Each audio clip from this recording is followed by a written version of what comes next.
Hello everyone. This video, I am here to expose my biological mother. Her name is Melodneice Chakita Burt. So the reason why I'm exposing my mother is because of what she's capable of. The thing is with my mother, I'm sorry, I'm in an airport zone, so y'all gonna be hearing a lot of traffic. I'm gonna try to speak as loud as I possibly can, and if I end up, finding out that you guys can't hear my voice, I'll redo this video so that you can hear me. But I'm speaking as loud as I can. I'm just in a area. I'm in a tough area right now, so please bear with me. So before I start this video, I want to give a trigger warning, just in case I end up having to go into detail and talk about some not so positive things, some traumatic experiences that I've had. So I just want to give that trigger warning in advance for those who, want to be given that trigger warning. Okay, so I'm talking about my biological mother. My biological mother has been giving me a difficult time all my life, and I've tried to distance myself from her. I've tried to I've tried to coexist with her all my life and just be peaceful, be respectful, towards her authority, towards her rules, and, just respectful towards her because she's my mother. She's she's considered an elder, and I don't mean like elder like old people, but just like elder, like, she's a generation above me. So therefore I am obligated to give her a certain amount of respect and speak to her or speak about her differently than I would a peer or a friend or, an associate. So if I can be entirely honest, living with my mother has been one of the most difficult things that I've ever had to experience. I've tried my very best to be respectful towards my mother because, she gave birth to me, and I am aware that, if a parent gave me life, a parent can take it away. At least that's what I was raised. That was a principle that I was raised on, is that, somebody that is considered my parent, because they gave birth to me, they can't take my life away. Now, that's not why I'm giving her respect, but those were principles that were instilled in me at a very young age, and I was treated as such by her. She did not hesitate for a second to remind me that she could take away my life at any instance, any second, any moment. I just felt like she always had to have me on a tight grip, on a tight leash, and I was not allowed to live my life freely the way that I was meant to be. My God, she did everything she could to infringe upon my God-given right to free will.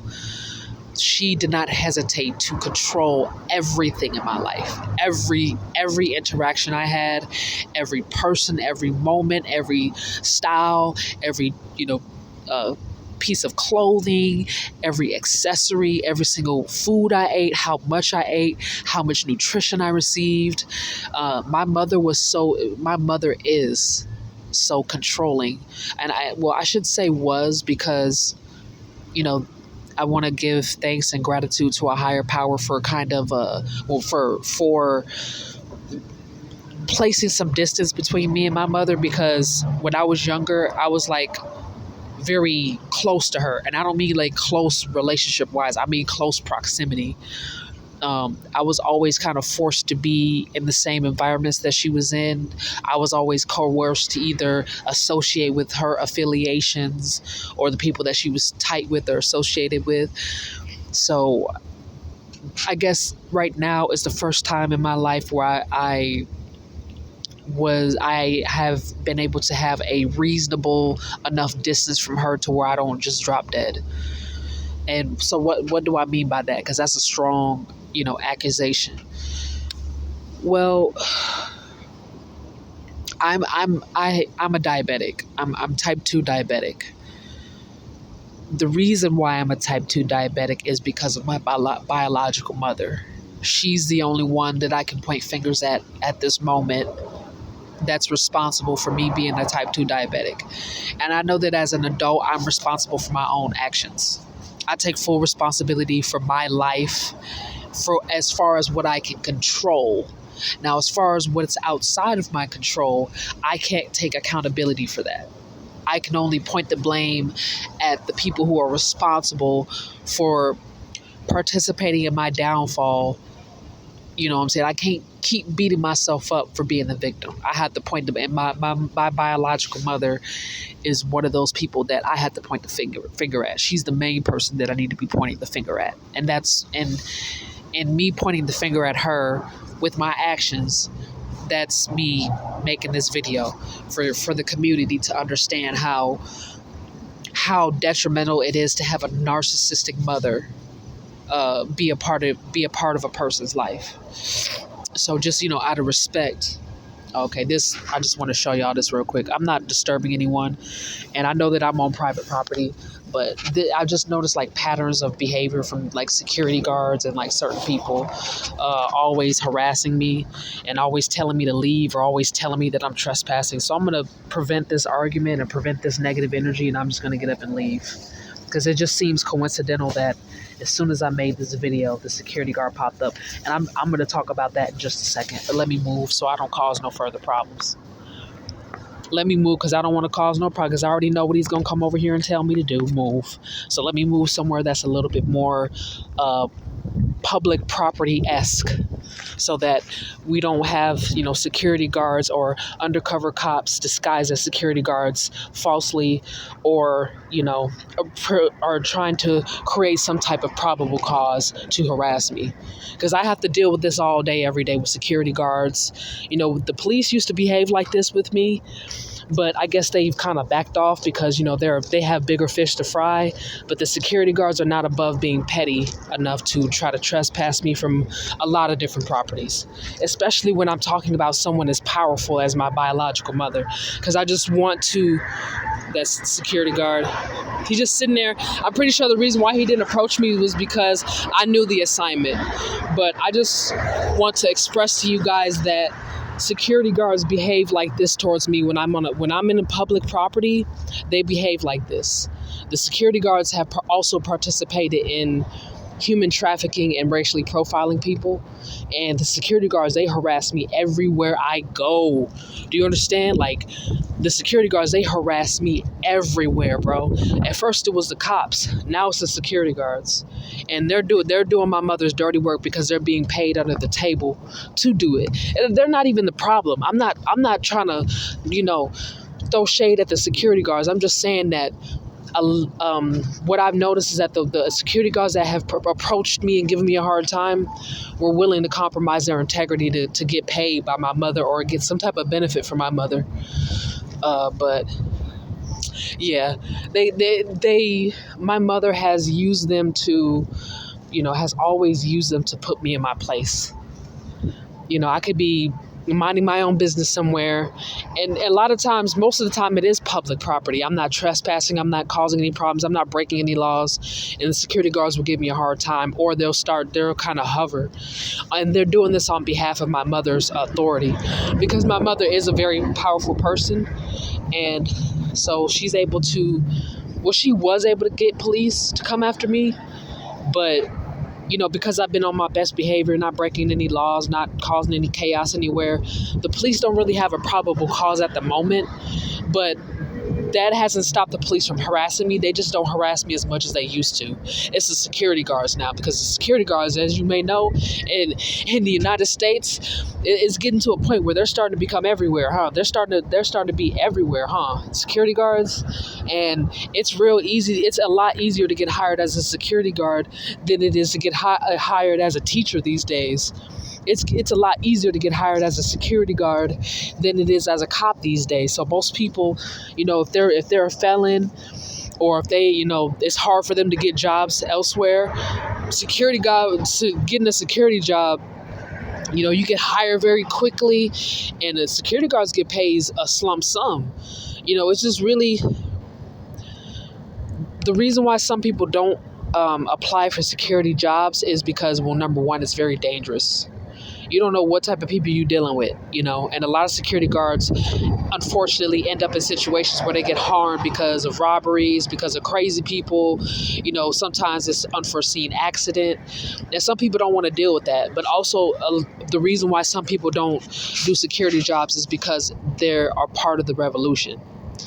And a lot of people who are security guards kind of have to, by their job description, they kind of have to go against or be oppositional towards people who are part of the revolution. And it's very difficult for me to describe how security guards go against the revolution. But what I can say is that the majority of them are not the problem. It's just some of them have mouths to feed. Like, they got family members that they got to take care of, and there's a lot of security guards that don't want to bother us. They really don't, but they have to follow orders. You know what I'm saying? And that's really anybody that has any type of job or any type of task, any type of mission. They got to follow orders either from a higher power or from their boss, whoever has the power, whoever has the authority. They kind of have to just follow suit, and that's not personal. It's not their fault. It's just it's really up to them on whether or not they want to continue to get paid and go against the revolution, or if they want to quit their jobs and join. It's not for me to judge. It's not for me to decide.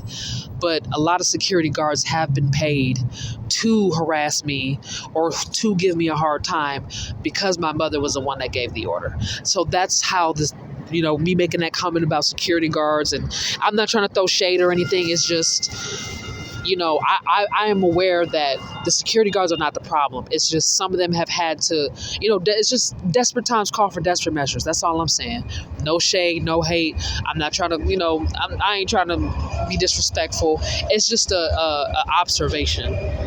Okay, so let me get back to my mother, because I know I kind of got off topic a little bit, because this video was not for security guards or cops. This video is about my mother. So now that I'm sitting on public property, if somebody does approach me again, it would be apparent that I'm being harassed. Okay, so anyway, it's a lot of traffic, but I mean, I hate to break it to y'all, but this is going to have to be something that, until I'm able to get on my feet again, and until I'm able to have that free will and control over my life again, these are the only environments that I'm safe enough to record in. So you're going to have to hear the traffic. You're going to have to hear the noise. It's going to be probably some weird people that approach me. Some of them the problem, some of them not the problem. I may be triggered. I may snap on them. Some people I may be polite to and they don't deserve it. I don't know who's who. So I only go by where my heart's at that moment, how I'm feeling, the mood that I'm in. So some of y'all gonna see some people that approach me and I may be rude to them, or I may be nice to them, or I may be cordial, neutral. But that's just gonna have to be something that y'all have to see, because this is my experience and I'm telling my story and it's being, publicly recorded. So it's just gonna have to be something that y'all see and witness and have to deal with me, and y'all will be able to understand what I have to go through every day. You know what I'm saying? Y'all will understand a little bit more, and then hopefully you guys will understand why I am the way I am, why I act the way I act. So, okay, so back to my mother. She is extremely controlling. My mother is extremely controlling. My mother is classified as a malignant narcissist, and malignant narcissists are some of the worst of the worst. I feel like in some instances, malignant narcissists are the worst. They're probably, it's kind of hard. It's like they're very similar to psychopaths, except for psychopaths are a little bit more selective with their prey, and they also they're a little bit more strategic in how they pick their battles, whereas malignant narcissists are parasitic. And when they find a target or a victim of narcissistic abuse that they want to cling to, or that they want to suck dry, it is very difficult. It's a lot harder to get rid of a malignant narcissist than it is a psychopath, because psychopaths don't have empathy. They are apathetic people, whereas malignant narcissists, they lack empathy, but they can still tap into it. And see, that kind of makes it, even that, it's kind of a gray area in some instances. It's kind of a gray area in some instances, but in others, it's a lot more difficult to detach from a malignant narcissist, because their emotions are kind of tapped into it. Whereas a psychopath, if they don't personally see themselves benefiting by attaching themselves to you, they will cut you off without thinking twice about it and never look back. Whereas malignant narcissists, sometimes when you cause a narcissistic injury that is great enough, whether it's intentional or it's an accident, sometimes they will gravitate towards you and latch onto you for a lifetime. And it takes an entire special task force to get them away from you. Whereas with psychopaths, I feel like once a psychopath is on the verge of a collapse, they can kind of be a little sloppy because they're collapsing. Whereas malignant narcissists, they need to be connected to people. Psychopaths don't need that.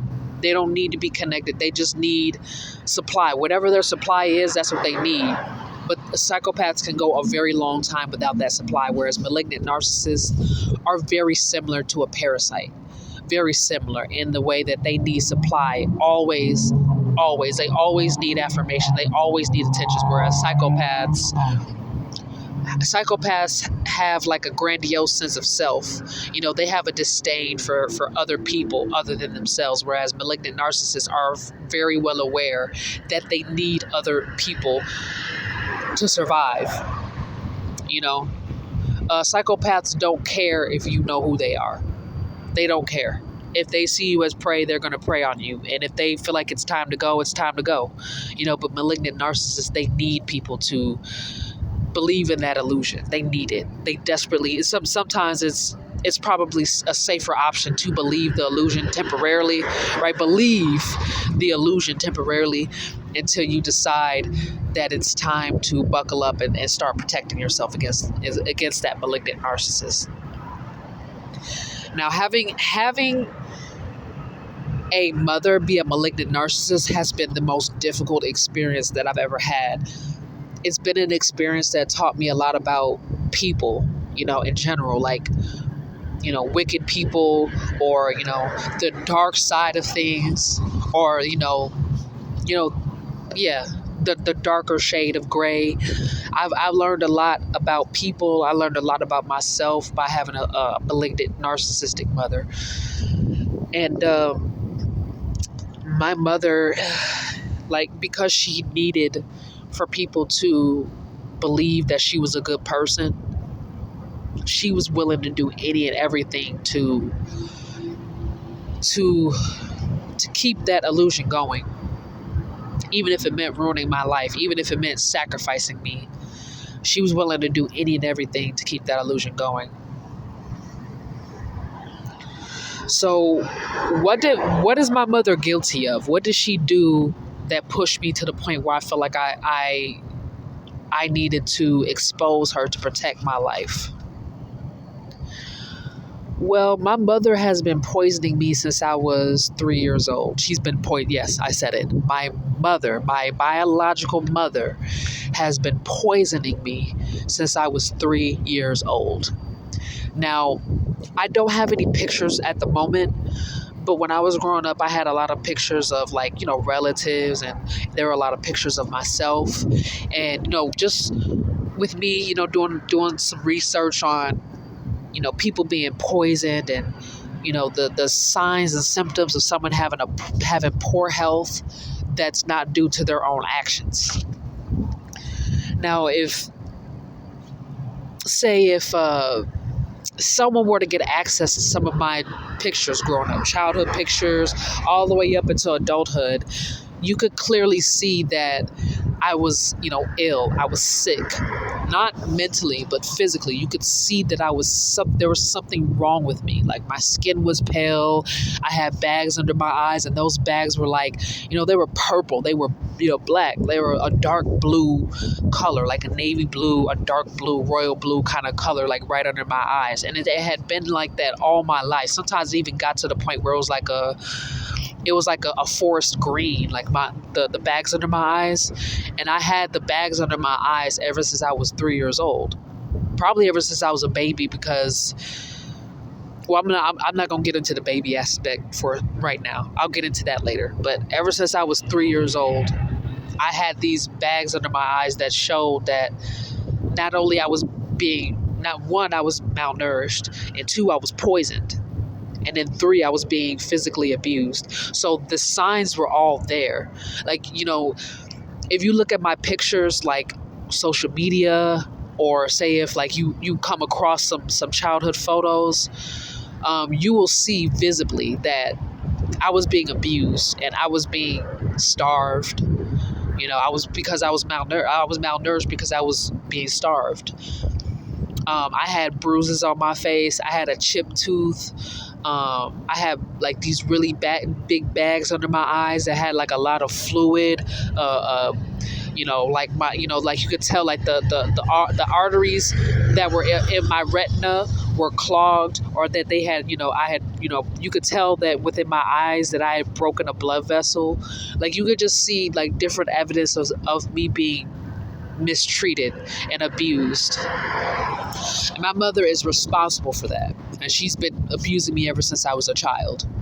And, she's been telling me my whole life that I deserve it and everything. And whether that's true or not, I don't think too many people take kindly or accept child abuse. Like, regardless of what the justifications are or the excuse, there are some people out there that they don't accept any form of child abuse, whether it's sexual or physical or mental or emotional.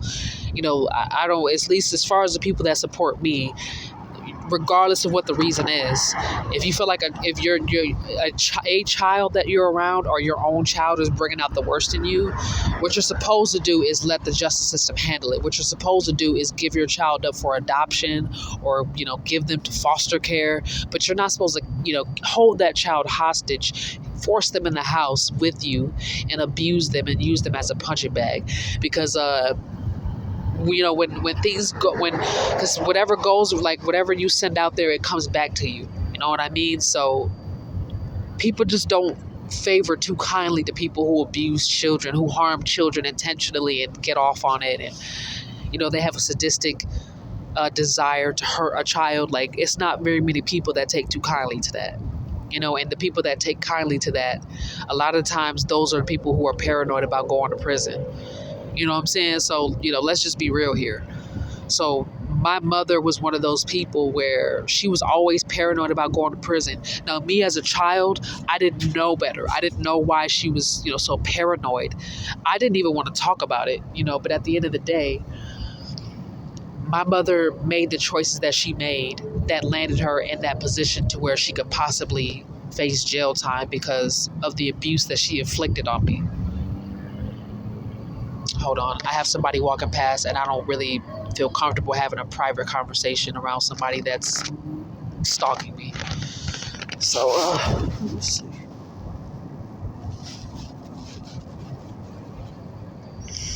It's just an example of how white people are always surrounding me every time I go anywhere or do anything. It's just an example. And this is just like, examples of gang stalking where this is what my mother is responsible for. You see how I've talked about something that triggers my mother's reaction? Let me just make sure that because I got people walking up behind me. I'm just trying to make sure I'm safe. Because when I see white people around me coming all at once, I get nervous. Because I'm in this area a lot. And at this time of night, people don't come walking around like that.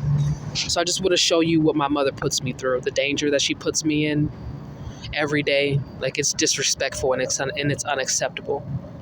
And I want to show y'all some of the people who be walking up on me all the time. Like, they do this every day. I could go to the store, I could get on the bus, I could just be walking down the street, I could be minding my own business, and a whole bunch of people will start coming up and walking behind me. These are people that participated in me getting assaulted, the gang assaulted. These are the Decepticons that participated, and I guess I'm kind of I'm starting to get them on film because I have restraining orders against them, against all of them. The only person I don't have a restraining order against is my mother, but my mother strategically made sure that I wasn't able to get a restraining order against her. And I'll get into that in a second. Okay, so my mother is the one that she had been putting fecal matter into my food, and she had been going around telling people that my breath smelled bad, even though she knew that she was responsible for that. You know, she was like, oh man, her breath stinks, and you know what, I don't know what's going on. And yeah, and you know, it's the thing is, when my mother said what she said, when she does what she does, she knows that there's some people out there that don't know the full situation. You know what I mean? So she uses that to her advantage. She uses reverse psychology against people to get them to either say something that may be perceived as negative, or like they may, you know what I'm saying? Like, for example, like she would put fecal matter in my food, and then she would go around telling people that, you know, that she had a problem with the way my breath smelled, and it started to become a problem on the relationship, and it was just like, you know, but people kind of, they didn't know. Like, some people were unsuspecting, and so, you know, they saw it as a red flag, the fact that she was always talking negatively about me all the time. But I'm just trying to make sure I'm safe. I'm not trying to invade nobody's privacy. I don't know who's a gang stalker, who's not. I can't tell. But I just think it's strange that certain people's behavior, that's all. So I'm just trying to be precautious. So if it's anybody that's not the problem, I hope their face gets blurred out or something, because, yeah, but anyway. So she would go around telling people that my breath smelled. And so people would be like, well, you know, I mean, if this is a problem for you, how come you don't, you know, tell this person that, you know, their breath smells? Well, for those who are unsuspecting, and they'd have every right to respond that way. Well, first and foremost, she has told me that my breath smelled. My mother has disrespected me in every which way. And when my mother talks badly about me in that way where it's disrespectful, she's making fun of me for being abused. She's making fun of me for being sexually assaulted. That's what that's all about. So for those who have no idea what my mother's intentions are, I just want y'all to know that there's a lot of people coming through here. So I guess, like I said, that this just goes to show how much of the problem my mother really is. If all these people are coming through here, I'm telling you, they do not come through here this late at night. Not this many. And they're all white. I'm not trying to be racist or prejudiced, but I'm just saying, I think they really are trying to distract me and scare me from telling the truth. All the loud sounds, like, I'm telling you, my mother is a very powerful person. Like, I think a lot of people who didn't know what she was capable of or what she was doing, they underestimated the power that she has in this country. They also underestimated the power and control that she had over my life. Because a lot of people thought that I was just complacent, and that I was just tolerating her behavior, and that I was just being a punching bag, or I was just too submissive to her or too loyal. No. I couldn't say anything about it before because it was too dangerous. Like, my mother has harmed people that cared about me, that were healthy. Like, she's gotten them killed. You know, so I couldn't tell. Like, there were some people that were like, you know, you need to cut your mom off, and they were telling me what I needed to hear. And I'm not oppositional to what they were saying. I'm just saying that I kind of had to leave them under the impression that, oh yeah, that's the dynamic. Because if I had told them what was really going on at the time that they were giving me constructive criticism, my mother probably would have killed them. Because my mother can tell the people in my life who know the way I'm being treated and the ones who don't. So I kind of had to keep some of the people that I really loved and cared about that were healthy in my life uninformed temporarily, because their life would have been in danger, because that's how much power my mother had in my life. She's very controlling. So it's not that, I'm trying to I'm not trying to correct them because they're right, but it was very difficult for me to tell them that, like, I hear everything that you're saying, and I'm very well aware of everything that you're saying, but it was just too dangerous for me to tell them that I was being held hostage. Like, it's like I could only tell them bits and pieces of what was going on in my life, and I kind of had to let them figure it out for themselves. Like, I couldn't tell them, my mother's hitting me, my mother's abusing me, my mother's sexually assaulting me, my mother's abusing children, my mother's sexually abusing other children. I couldn't tell them that right away, because it some people, when people need to be exposed, some people are not ready to be exposed right then and there. You have to kind of wait and be patient to the right time to expose them. But my mother was one of those people. And the thing is that before I was able to fully grasp what was going on, the people that tried to get me away from my mother and the people that tried to protect me and look out for me, my mother had them killed.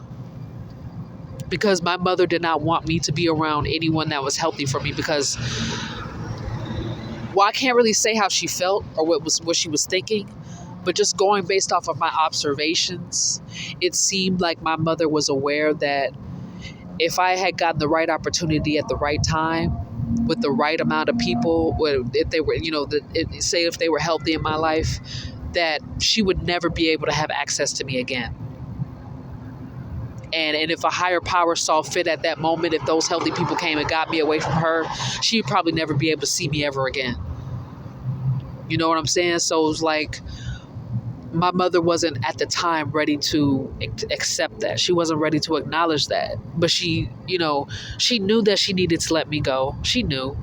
And I feel like a part of her was emotionally detached from me, because she knew that it was going to get to this point eventually. I think she's known for probably all my life, because, parents, they know more about their children than they let on, especially the mother. The mother knows the most, obviously, right? Whether they're a good mother or not, whether they are a healthy parent or narcissistic, they know more about their children than they let on to the public. And I think, and I'm just going off of my observation, I think my mother knew probably from the day that I was born, or at least at a very young age, maybe when I was a toddler, probably from the moment where she started inflicting abuse, that she was going to have to, that I was going to be taken away from her at some point, whether it was childhood or adulthood.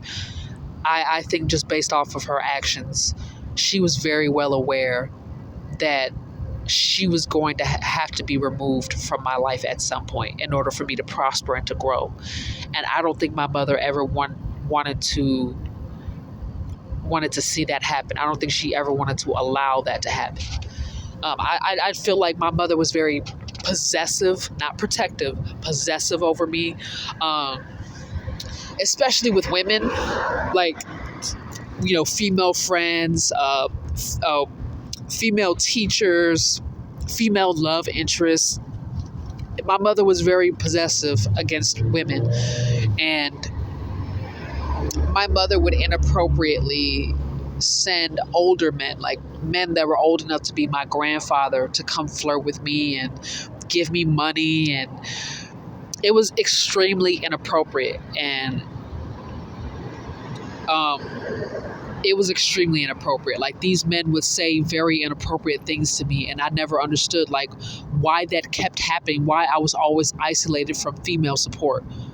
Like, there was a lot of women in my life that had compassion for me, respect, they showed support, and my mother was very strategic about either removing me from them or removing them from me, even if she had to kill them.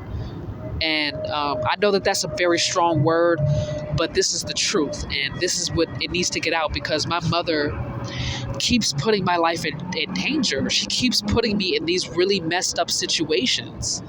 My mother, my mother would play God often in my life. She would watch me like a hawk.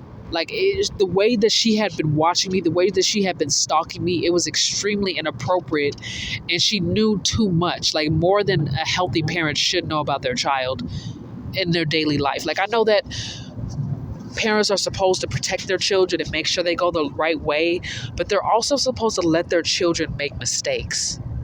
My mother was not that parent. You know, she always had to keep eyes on me every day, even if it meant checking in with my friends. But it wasn't like most people would think, oh, well, that's what parents are supposed to do. They're protecting their child. No, that's not that. It just became clear that that's not what she was doing. You know, she was controlling. She was trying to control every aspect of my life. And if she could not control my life, she was willing to harm anyone who instilled the power, or instilled who instilled the power within me, or encouraged me or motivated me to be brave enough to set boundaries.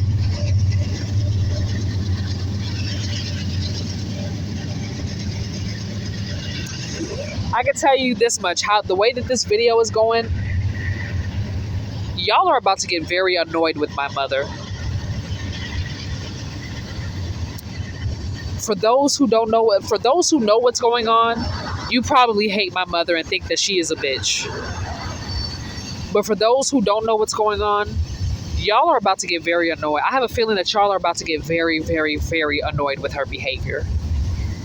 And I've come to witness a few people being annoyed with her behavior.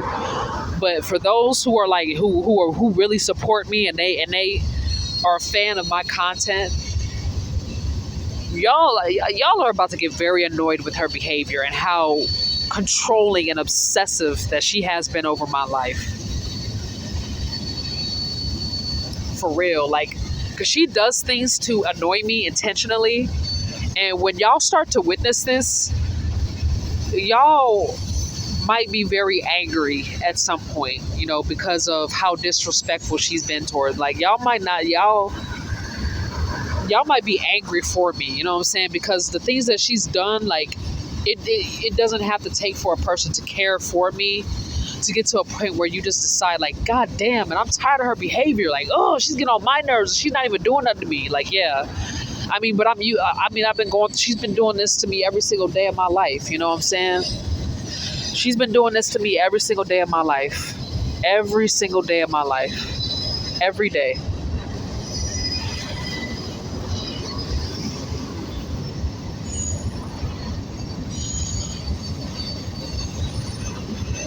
Yeah, it doesn't take for a person to have to care about me to get annoyed with her behavior, because her behavior, it's a public disturbance, just like my brother. You know what I'm saying? My mother's behavior is a public disturbance. Like I said, my mother is the one who had been going around telling people that my breath smelled, but she's the one that's been poisoning me or putting fecal matter in my food and making fun of me for it. She's the one that's been making fun of me for having poor hygiene, even though she's responsible for it via sexual abuse. She's the one that's been, making like rape jokes.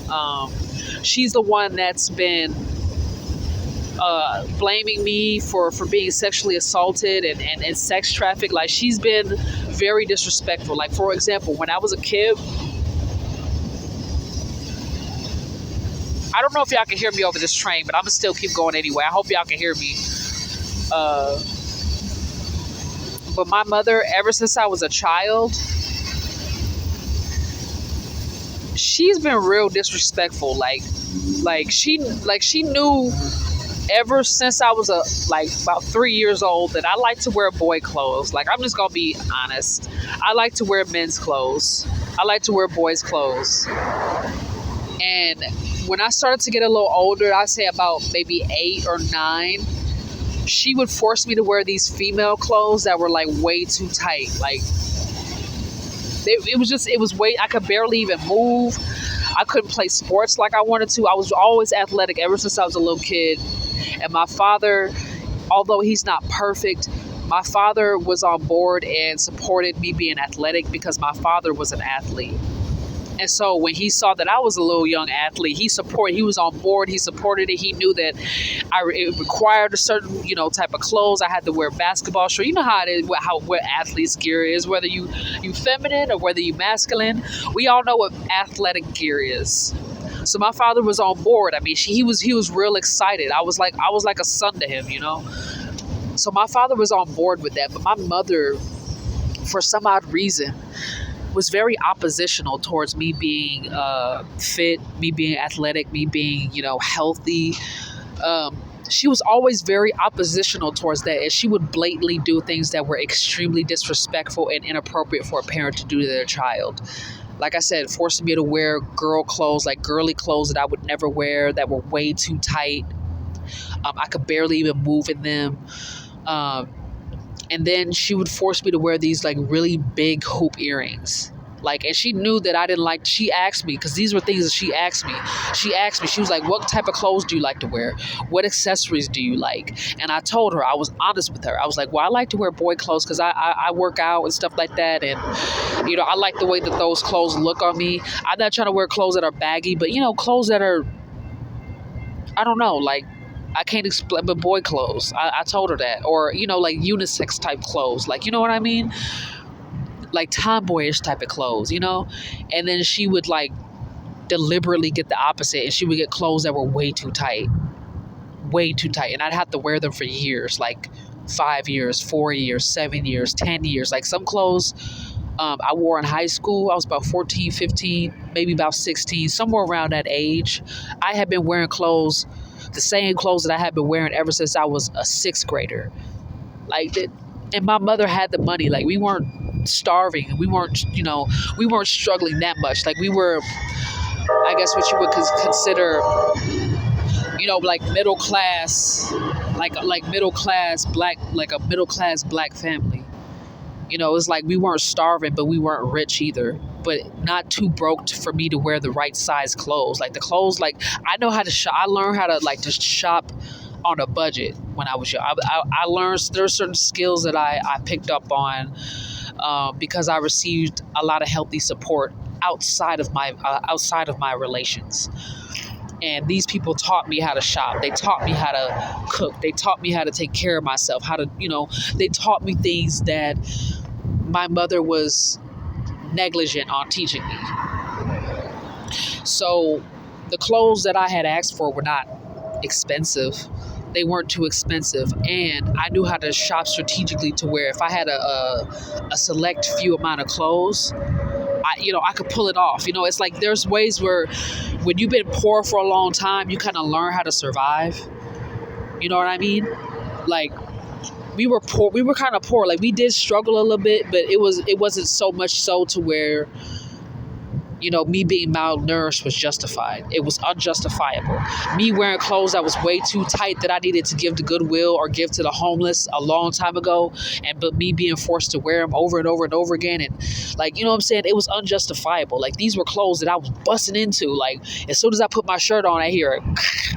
As soon as I put my pants on, it tears on the side. I'm having pants that had holes in them for years, and it wasn't necessary. Like my mother had the money. I had the money to get myself some new clothes. And my mother controlled everything that I did. And she took all my money, so this was just an experience that I had to go through with my mother. So when I was 16, well, it was from the age of 16 to 17. I had experienced a teen pregnancy around that age because it was via a sexual assault at my school setting. And I guess my mother must have found out about it. I don't know how, because I didn't even know that I was pregnant. I didn't know. I had put on weight. I mean, I guess it was clear to the community that I was pregnant, but I had no knowledge of it.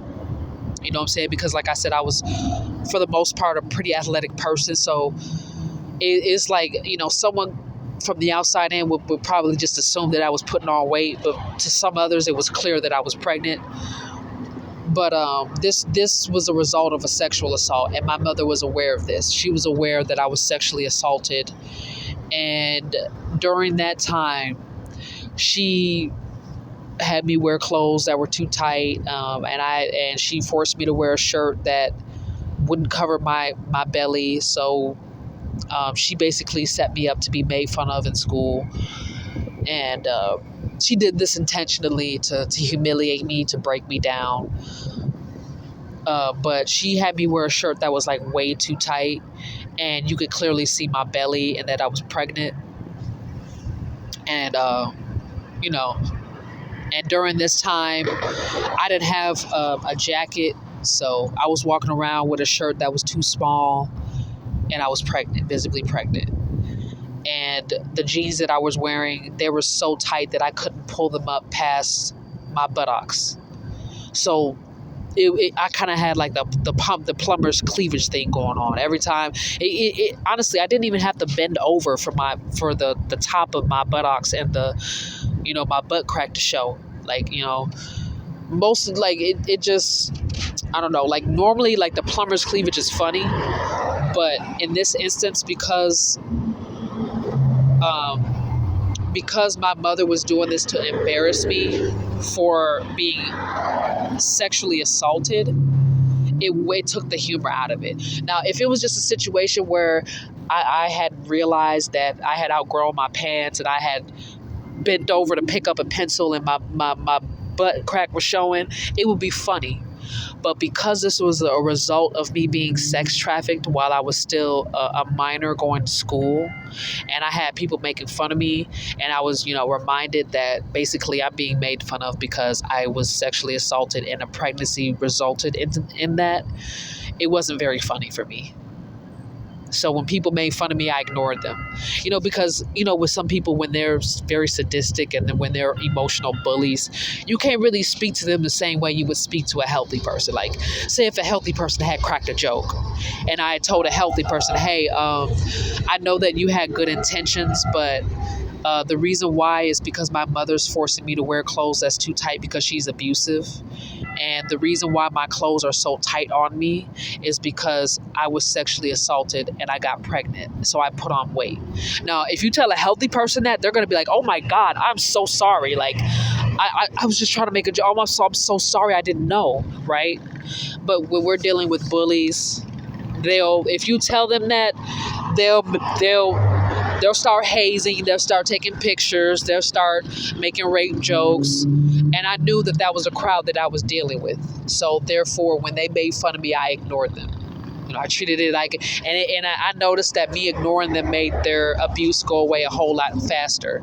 And I ended up finding out that some of them didn't know what was going on. So when they made fun of me and I kind of let them know, or they found out what happened, they stopped making fun of me. You understand? Like, there's some people that had no idea what happened to me. They just thought, hey, man, don't you need a new wardrobe? Like, I didn't take it personally because I wanted to give people the benefit of the doubt and just assume that they may have no idea what's going on and what happened to me. You know what I mean? So that's why I didn't say anything.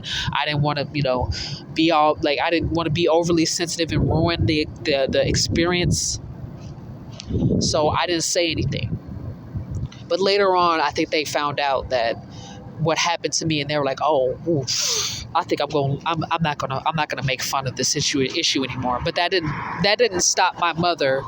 That didn't stop my mother from putting me in those very, very messed up situations. Now,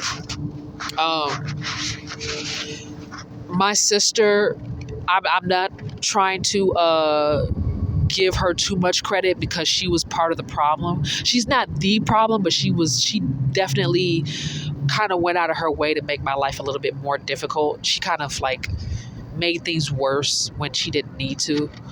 My sister was a bit selfish in the situations, but at least the gray area with my sister, if I'm being non-biased, is that she started to see how badly my mother was treating me. And there were certain areas where my sister, I guess, being guided by her moral principles, she stood up for me, and she kind of like talked my mother down from being such a bully towards me because, well, number one, it was starting to become very obvious that there was abuse going on in my home. I don't know who all knew, but it was starting to become obvious. And then number two, because my sister was in close proximity of me and we lived in the same home, she had to witness me being extremely mistreated. And I'm not praising my sister or giving her good person points, but what I'm saying is my mother's mistreatment towards me had some emotional effect on my sister to a certain extent because she had to bear witness. So there were times where my sister stood up for me because I'm going to assume that it was the way I handled it, because when my mother was abusive towards me, I just went silent. Like when people were abusive towards me, I went silent because I couldn't tell what was going on in their mind, where it was coming from, what their intentions were. So I had to take the path of least resistance because I knew that the abuse and the bullying would happen a whole lot less once I was of legal age and I can depend on myself and I can get away from people that were negative towards me, especially when it became clear that they were abusing me intentionally versus making like light fun. You know what I'm saying? So at that time, I didn't fully know who was who, what was what. So I had to, just be calm, be silent, be respectful towards my mother, so on and so forth. But there were times where I guess my sister made that her own personal choice to stand up for me against my mother because my mother was way too much.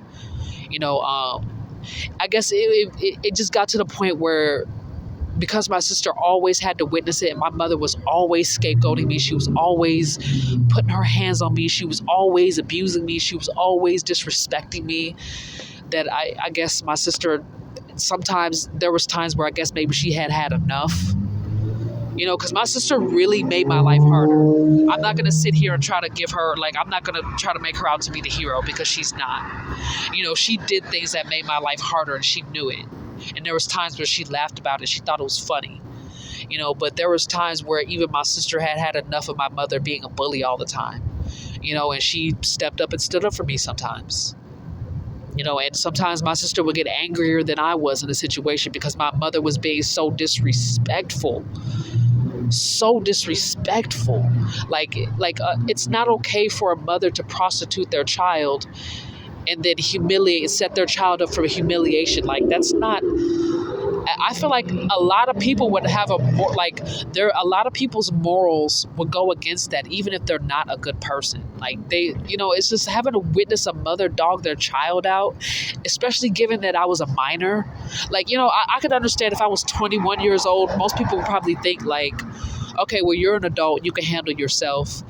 You know what I'm saying? But I was a minor and my mother was treating me like this. You know what I'm saying? It was unacceptable. It had gotten to a point where other family members had started witnessing my mother's behavior and they would stand up for me. And I'm not saying that they were angels or that they were saints, but I guess, just them having to witness me being disrespected and I didn't deserve it. I was good to my mother. I was a good kid to my mother. I followed my mother's rules. I was well behaved, so my relatives could see, just judging the situation fairly from their perspective, I'm guessing, is that they had realized that I didn't deserve to be treated like that. Even if they contributed sometimes to the disrespect, I feel like, the gray area in the situation was that they knew that I didn't deserve.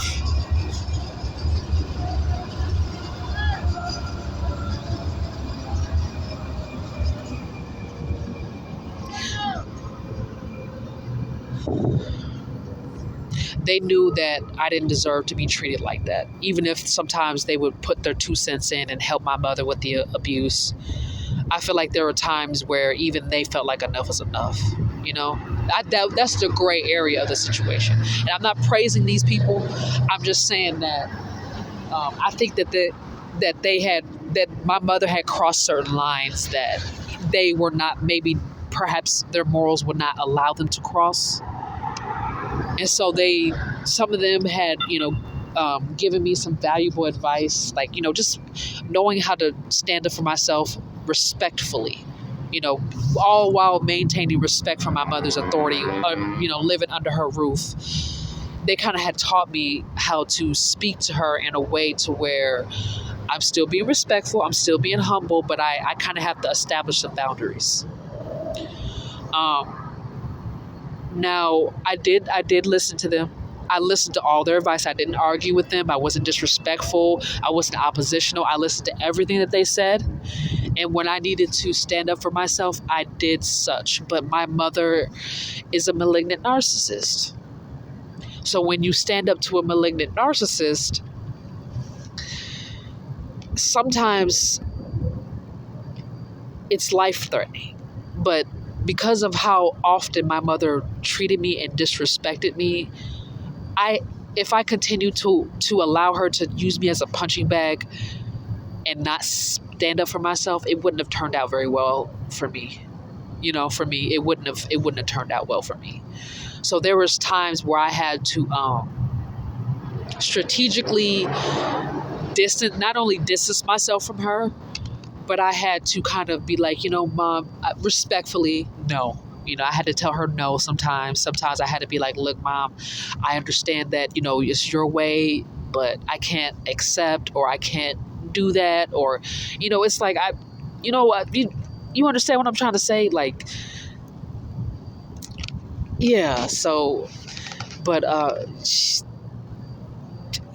like, because you know how, like, yeah, my mother really would have people making fun of me. Like, she was very sexually abusive towards minors, towards small children, especially, but as well as like minors. Like, she would have inappropriate. She would.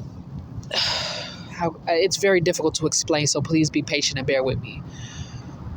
She would have inappropriate interactions with my friends.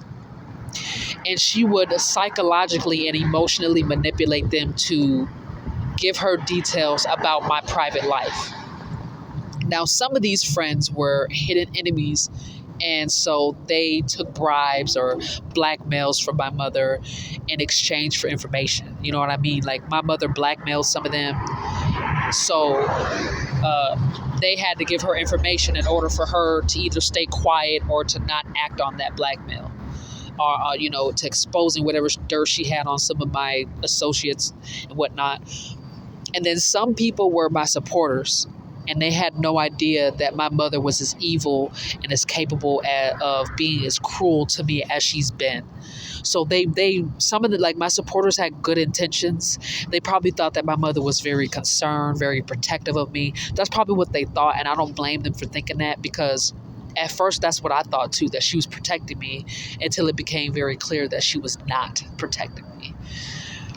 But she would, some of my supporters would accidentally let it slip some information about me that it was not best for my mother to know. But they probably thought that it was the right thing to do, to tell my mother, because she gave off the impression that she was concerned, and she was very manipulative. She was very emotionally manipulative. She's emotionally manipulative to me, to other people. She gives off that perception that she's a good person, that she cares, that she's protective. She gives off the perception that she's willing to put in the effort to do better and to be better, and that couldn't be further from the truth. And so some of my supporters may have slipped up and told her too much, and it's okay, because it's not their fault. It's not their fault. They're not the problem. My mother's the problem. So I'm not upset at really anyone. It's just I'm aware of what my mother was doing, and it was foul. It was wrong.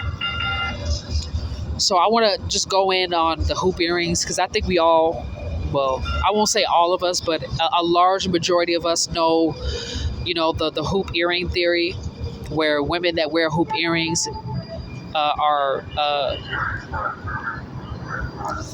let me get my thoughts together. That when women wear hoop earrings, it means that they are thots, or that they are whores, they are prostitutes. And the bigger the earring is, the more of a prostitute, or the more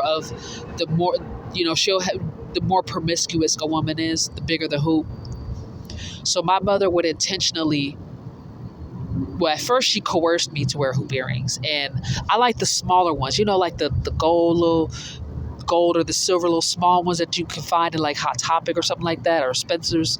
I like those small ones, but at first, my father, he used to buy me like these small hoop ones, and they were like real gold, and they had like these like it looked like Aztec designs on them, and I used to wear those all the time. And he used to wear me like these small little like tomboyish hoop earrings or whatever, like the guy hoop earrings, like the really small hoop. He used to buy me those, and I used to love those earrings. Or he used to buy me stud earrings, and then my mother like started making me wear hoop earrings, and they started to get bigger and bigger over time. And my mother definitely exercised coercive control to get me to wear hoop earrings. And then it got to the point where she started forcing me to wear big hoop earrings. Like, she took away my free will and put them on my ear. It was like, you gonna wear this. Like, no, you ain't finna be out here looking like a boy. Like, my mother knew exactly what she was doing. And she did this, when she found out that I had gotten pregnant as a result of, the sexual assault. She forced me to wear these really, really big hoop earrings that were like, the size of my cheek. Like, it went from like right under the bags, under the end point of the bags of my eyelids or my eyes, all the way like the cheekbone at the top, because I got high cheekbones. So like from like right below my cheekbone all the way to like the bottom of my chin, below my chin. That's how big that hoop earring. So it was like, the hoop was like this size. Like, and then if I were to connect my other two fingers together, which I can't because I'm holding the phone in my hand, but this is how big the circle was. So imagine this be on this side, and then right from this to this. That's a large range. So from the proximity of this phone right here, from corner to corner. So my middle finger right here, my thumb right here. That's how big the circle was.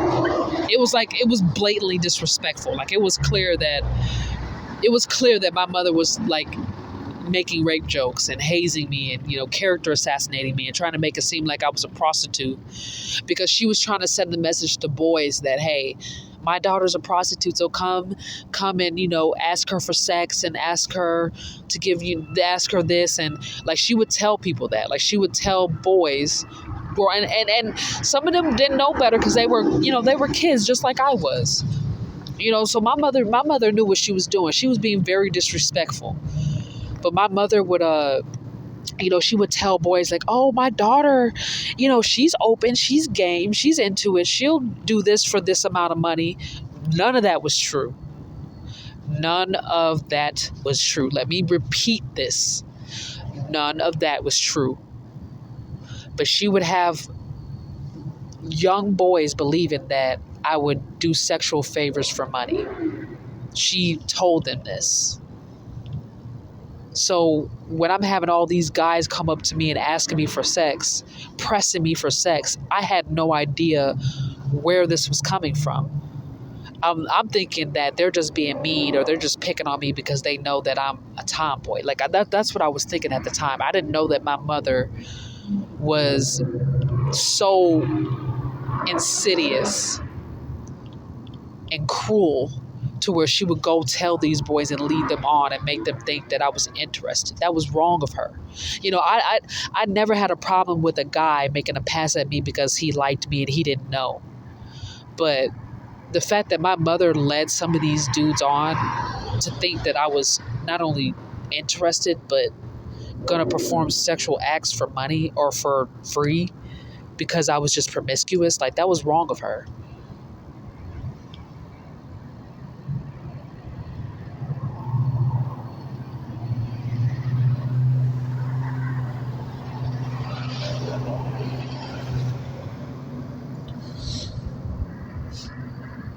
He kind of stuck up his middle finger up at me, or she kind of stuck her middle finger up at me as if she knew who I was.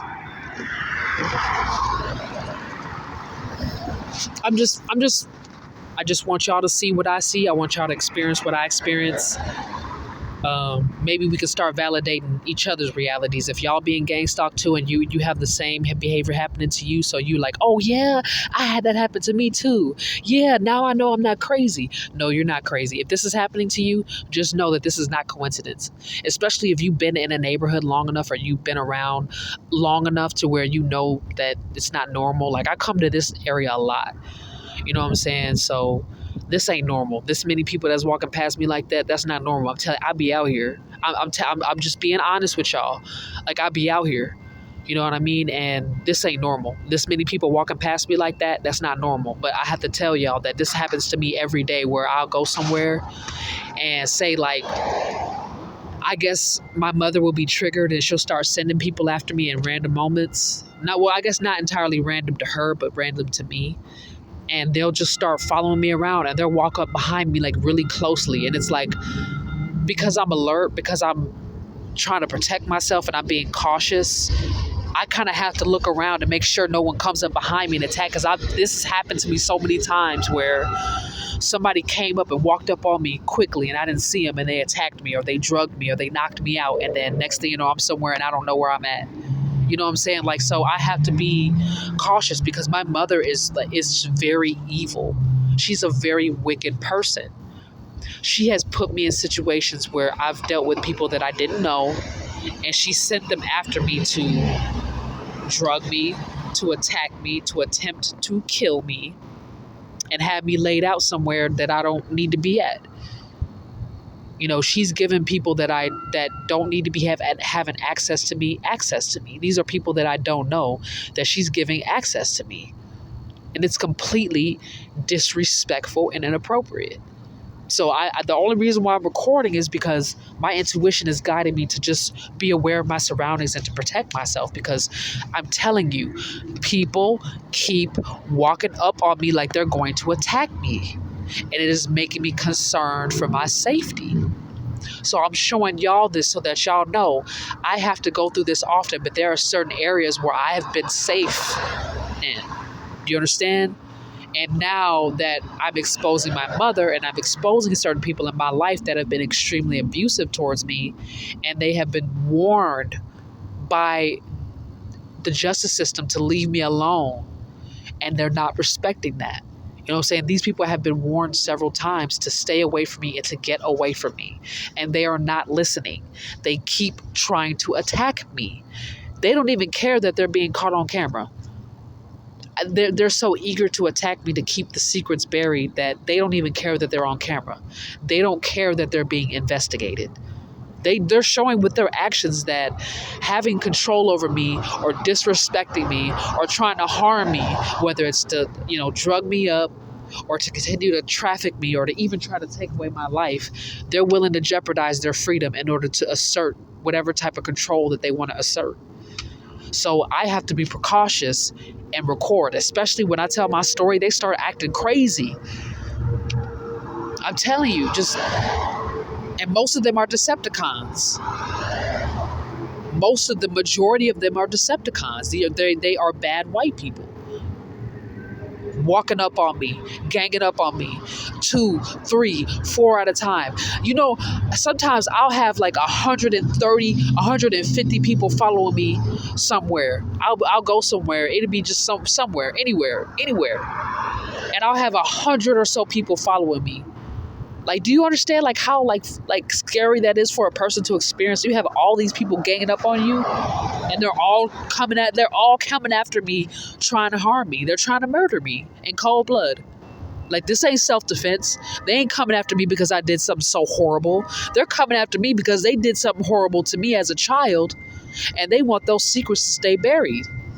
But the reality of it is, they had that opportunity to walk away and to never really truly be exposed, but they didn't want that. You understand? Like, this was never about me staying quiet. This was about them asserting dominance over me, and then whenever they were done using me as a charging station, they were going to murder me. It didn't matter how loyal I was. It didn't matter the fact that I stayed quiet all these years. They didn't care about that. They were trying to assert dominance over me and disrespect me and humiliate me. And when they saw that I wasn't suicidal or that I wasn't going to kill myself, they were going to try to, drain me of my energy to where I died of stress.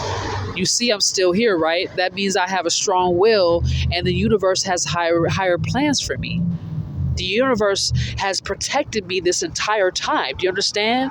The universe has given me the energy to have strong will to fight them off and not kill myself or not die of stress. Do you understand? So now they feel like Okay, well, if you won't kill yourself, because they were trying to get me to kill myself. They were trying to disrespect me and bully me to the point where I wanted to harm myself. That didn't happen. So they tried to stress me to death. They tried to poison me to death. The universe said, no, we gonna keep you here. And I'm still here now to tell my story. So now what they're trying to do is murder me. That's why the justice system got involved, because they was trying to kill me, and it was clear. I don't know. Like I said, I didn't say nothing until now. I didn't say a word until now about their mistreatment of me. You understand? So it's clear as day. Their disrespect towards me wasn't about me talking. They was doing this beforehand. They were a whole lot worse beforehand. The only reason why they're stopping now is because a higher power sent the justice system to come after them, because it was clear that they were not going to leave me alone. Do you understand how serious this is? But they're not even the problem. They just want certain secrets to stay buried. They just want to keep me in my place. But the reality of it is, I was already aware that saying something, at least at the time before it was time for me to, that I wasn't supposed to say nothing. I shouldn't say anything until the right time. And if the universe saw fit for me to kind of just stay quiet in this lifetime, I would have. That was something I was willing to do. But it just became clear with their behavior that they were going to try to murder me regardless. So I was given two choices: either to let them kill me out of misguided loyalty, or take the advice of a higher power and from my support team to speak up and tell my story and air them out. It got to this point. They forced my voice. They forced my hand to click that record button. They forced my hand. I'm not doing this because I want revenge. And I know that, a traumatic situation like this, I have faith and trust in a higher power that I'm going to get justice regardless if I expose them or not. So this is not what this is about. I'm doing this out of self-defense. I'm airing them out because of self-defense. You know what I'm saying? The security guards follow me on the bus. They keep track of where I go, and they send people to come follow me home or follow me to where I'm going to go sleep. Do you understand? Like, this is a life and death situation. And there were some people that were supposed to help me, and they chose not to, either because they were gang stalkers or they were selfish. And that was their choice. I'm not here to assassinate their character. You know what I'm saying? I'm not here to disrespect them. I'm not here to get even with them or to make them look bad so that people can come after them. Like, that's not my point. That's not the purpose. That's not my intent. My intent is to protect my life and to protect my safety and to ensure my freedom, because I always have to look over my shoulder when I shouldn't have to. I didn't do anything wrong. Do you understand? I'm not perfect. I'm not a saint, and I never claimed to be one, but the way I'm being treated has forced me to have to start recording people. I was forced to have to start exposing people's character. I did not want to talk about it. Do you understand me? I didn't want to talk about this. I wanted this situation to be over. So I thought if I was quiet, it'd be over. I thought if I had moved on and moved to another place, you know how they say, like, oh, if you experience bullying, then sometimes you kind of have to ignore it. If it keeps going, then you gotta stand up for yourself. Then if it keeps going, you gotta talk to someone who has authority that can handle it. And if nothing's done and it escalates, then you just gotta move. Don't tell nobody where you're going. Don't tell nobody where you at. Just leave. Just go. I did all of those things. All of them. And the people who showed support for me and that were healthy for me got killed. They got murdered in cold blood because they were willing to they were willing to be guided by their moral compass to help me, and they were murdered in cold blood. And then they kept harassing me. The social worker showing up almost every day, telling them, y'all not supposed to be here. You're violating.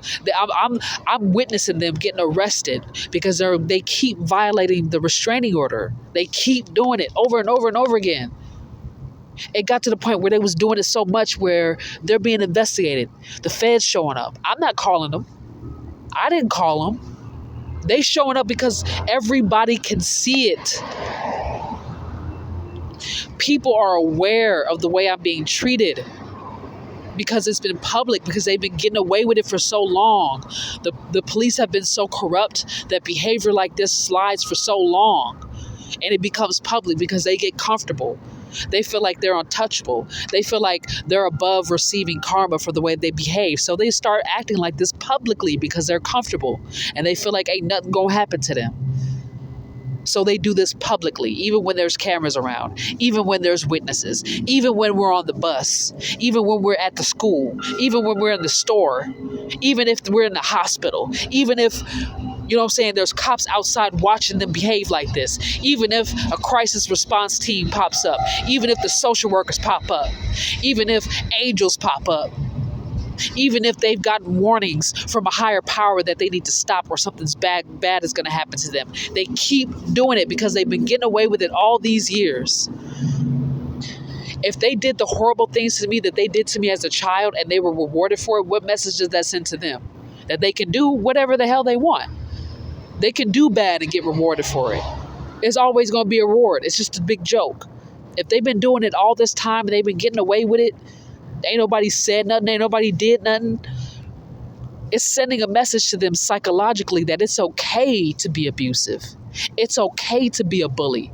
It's okay to sexually assault someone when they made it clear to you via nonverbal communication, verbal communication, and actions, body language, that they don't want you. And they still feel like, well, if I can't have you, nobody can.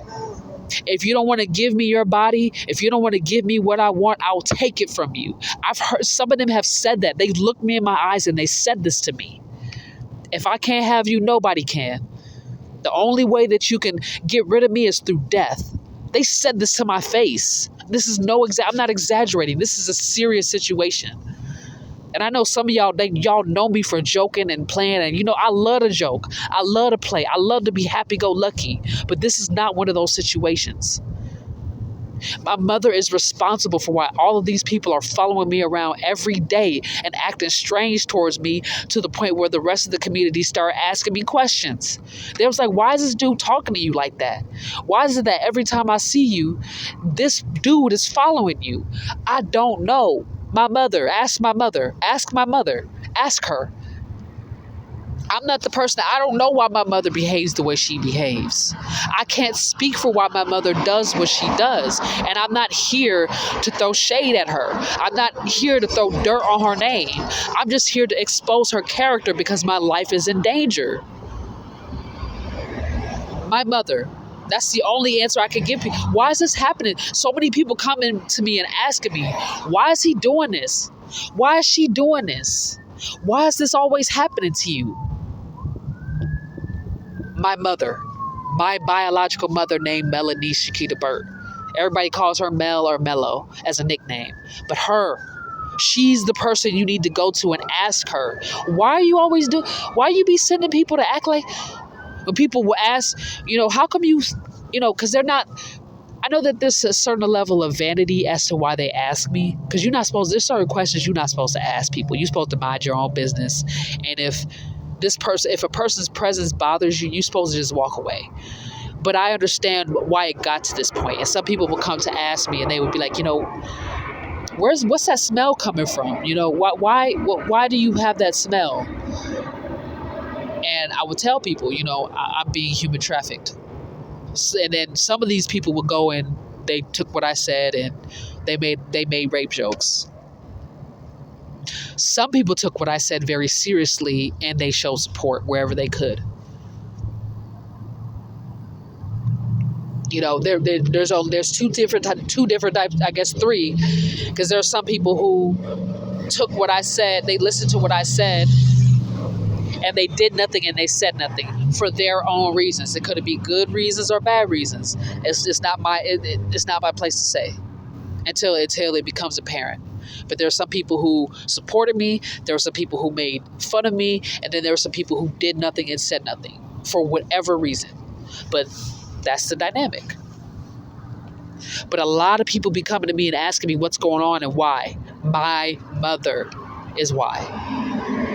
My mother is the only person that can provide the answers because she is the problem. You understand? My sister's not the problem. My father's not the problem. My other relatives are not the problem. The other gang stalkers are not the problem. Although they did compromise their integrity to either avoid being, avoid the blackmail that my mother was dishing out. Some of them did accept bribes from my mother because my mother is very wealthy. But some of them participated because maybe they felt some type of way towards me, whether they were transphobic or they were racist. For the most part, it was transphobia, but I was racially profiled a lot. And racial profiling has ruined my life, along with the transphobia. But the transphobia is what caused damage to my health.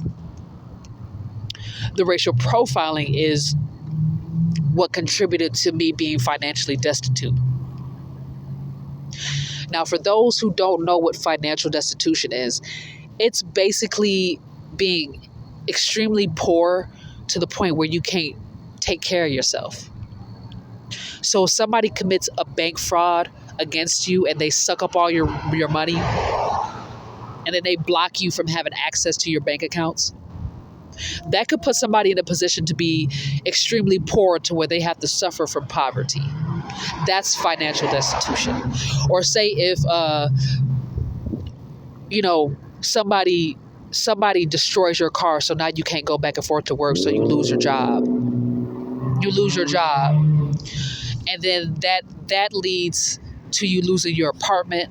And then now you out on the streets and you can't shower like you used to. You can't eat like you used to. You can't eat healthy like you used to. Like, there's some foods that you got to have a home to cook and prepare. You know what I'm saying? It's healthier to eat a home cooked meal than to go out and eat at the restaurant. Now, we homeless people, we are well aware of that, but we don't have that option, unfortunately, because we are financially destitute. So what my mother did was, I moved out of my mother's house when I was 20 years old, to be exact. And during this time, right before I moved out, she started stealing money from my bank account. She took loans out under my name, and she started skimming off the budget because she knew that I was moving out. So she strategically took money from me and made sure that if I did leave, I wasn't going to get very far without being in her house. Like, because, I made my own money. Like, from a very young age, I made my own money. But my mother made sure to keep that money away from me, to keep me dependent on her. You understand? So it wasn't like I was just like some like slob, stand in the house. Like, it's not like I was a mama's boy or anything. Like, it wasn't anything like that. I made my own money. I found ways to make my own money, to save it, to be responsible with it. I tried to do everything I could to be a good kid, to be a good person, to do the right thing, to follow the rules, because that was a choice that I wanted to make. Because I had already gone down that road of being mischievous and being disobedient and being chaotic and causing problems. Like, I had already gone through that cycle. So I wanted to know what it was like to do the right thing, to be good, to be obedient to the universal laws. I just wanted to know what that was like. And if I could be entirely honest, I haven't been happier. Redeeming, putting that effort to be humble and trying to redeem myself has made me extremely happy. Now, I can't speak for everybody because different things make different people happy. But what made me happy was staying true to my moral compass, doing what I felt was right, taking care of myself, being independent, spending time alone, being around healthy people that brought out a better version of me. That's what made me happy, genuinely happy. And when I was around my mother and my sister, I was unhappy. I was truly unhappy, and I wanted nothing more than to move away from them, to get away from them. And then when I became a legal adult, to cut them off completely. I made that clear. I feel like the both of them knew, or at least my mother knew. I don't know if my sister knew. I don't think my sister knew. But my mother knew that I wanted to cut her off. My mother knew that I did not like her. My mother knew. And she even confessed and admitted to me that she was aware that I did not like her. But I wasn't disrespectful towards her. So I don't know how she found that out. Maybe because she noticed that I was very distant towards her. I never wanted to spend time with her. not alone or with other people. I always did the very best I could to stay away from her because she was a negative. She was a bad influence in my life, and she was very negative towards me. She never was kind to me. She never had anything good to say about me.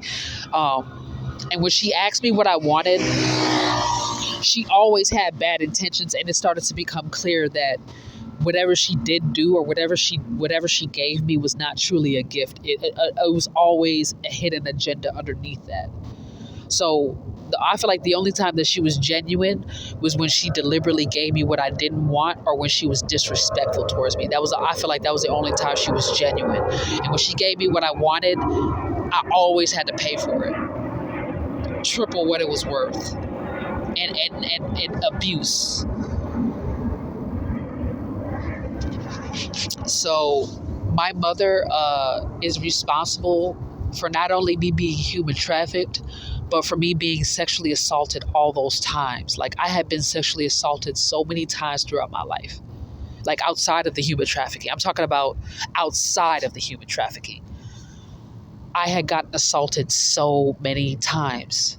And it kept happening over and over and over and over and over again by older men, by men. So many men approaching me, so many men sexually harassing me, so many of them drugging me and putting stuff in my food, so many of them making fun of me and assaulting me and taking advantage of me and disrespecting me. And these were men that I did not give access to my life. These were men that trolled me every single day, because my mother said it was okay.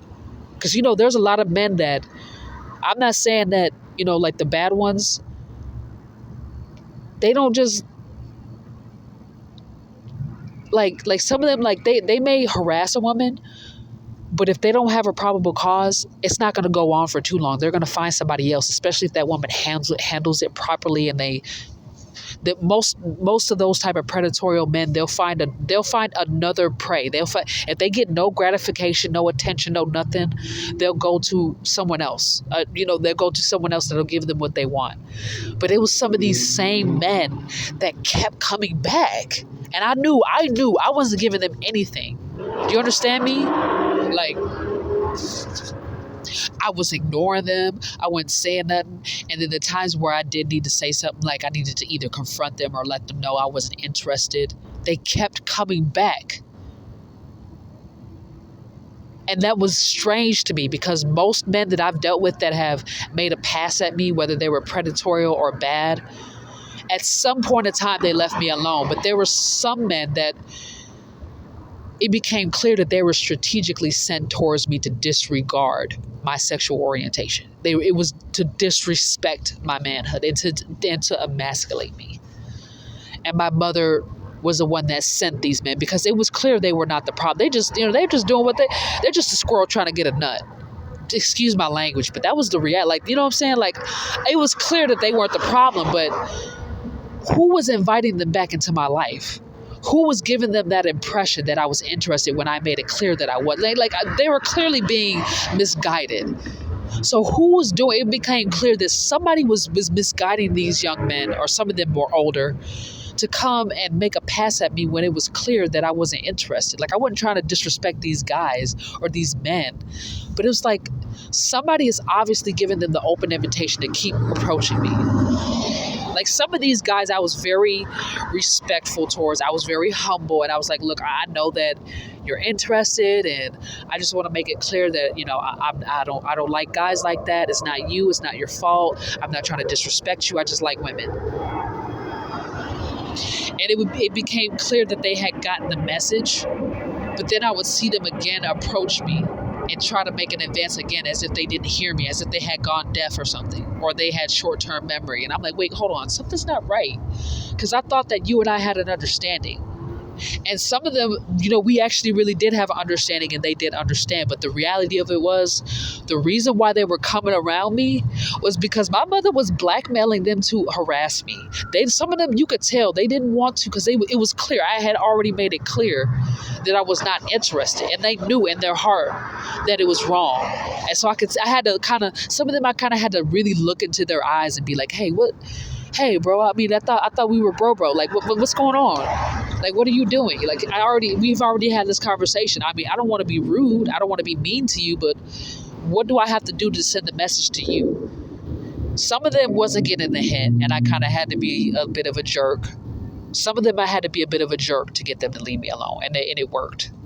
But some of them, when I looked at them a little bit closer, what their body language was saying to me is that, look, I'm sorry. I know that you're not interested. It's just your mother has dirt on me. Boom. Bingo. Zingo. Like, that was what that was, bro. Like, they had this look in their eyes of compassion towards me. Like, they really had felt bad for what happened. That they really felt bad for the situation that I was in, but they were being coerced.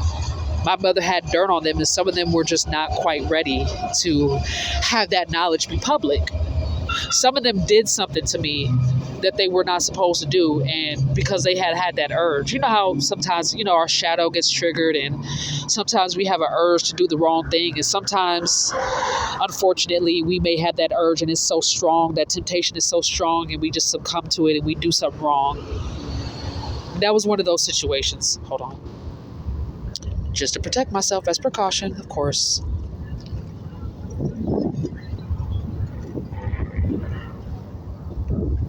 Just as a precaution, don't take it personally. If you are not a gang stalker and I've recorded you, please do not take it personally. I'm just trying to protect myself because I got a lot of people coming for my neck.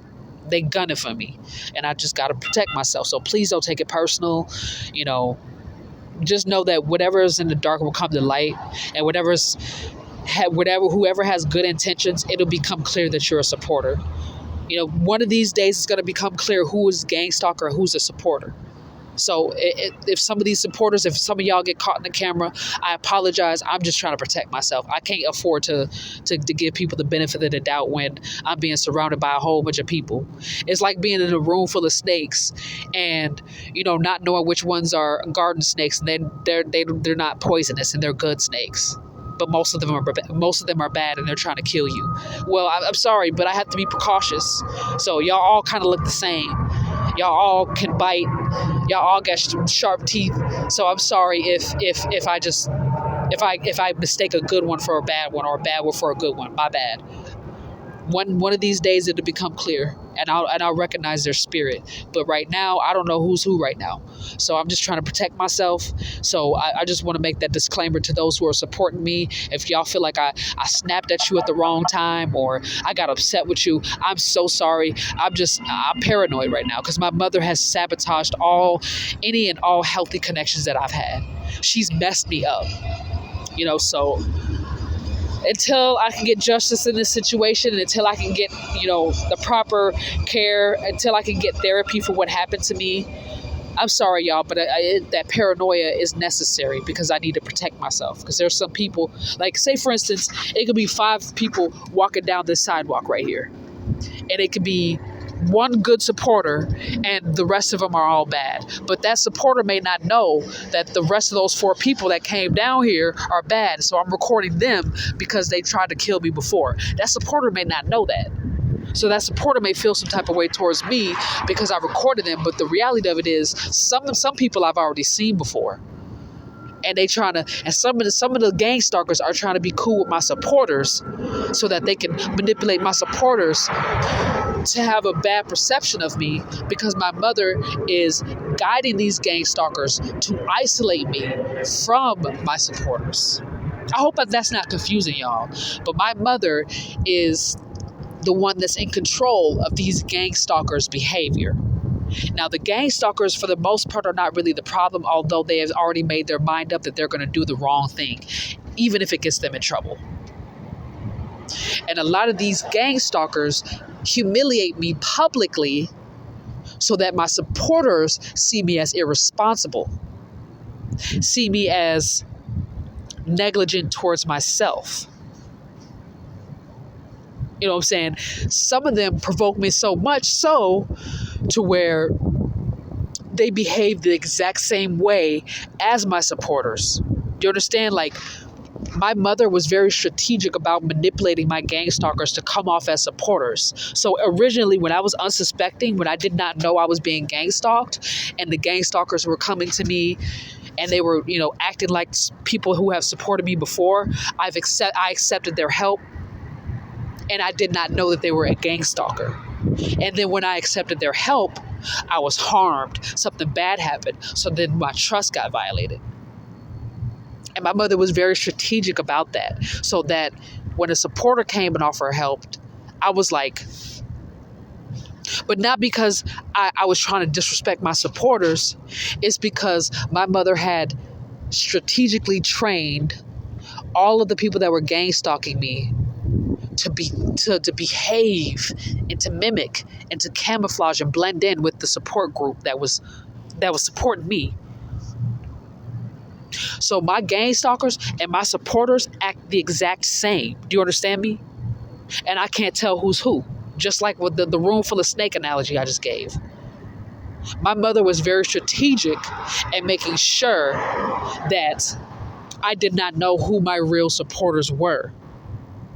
That's number one. Number two, she also made sure that either I ruined that healthy support, or she made sure to isolate me from that health. Even if I recognize the support, like say if I recognize the supporter, they come, they offer help, and they're genuine about it. My mother made sure that never happened. Or if it did, she made sure to mess me up so badly that I would ruin that opportunity.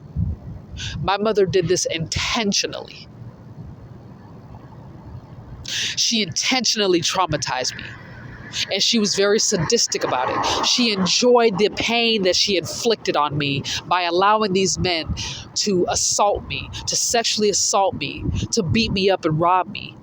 My mother got pleasure, joy from that, from hurting me.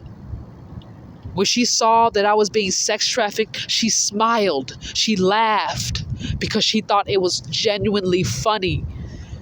She thought it was acceptable, that it was something that I deserved, and it was something that she was willing to keep putting me through because she felt like, well, you deserve to be treated like that.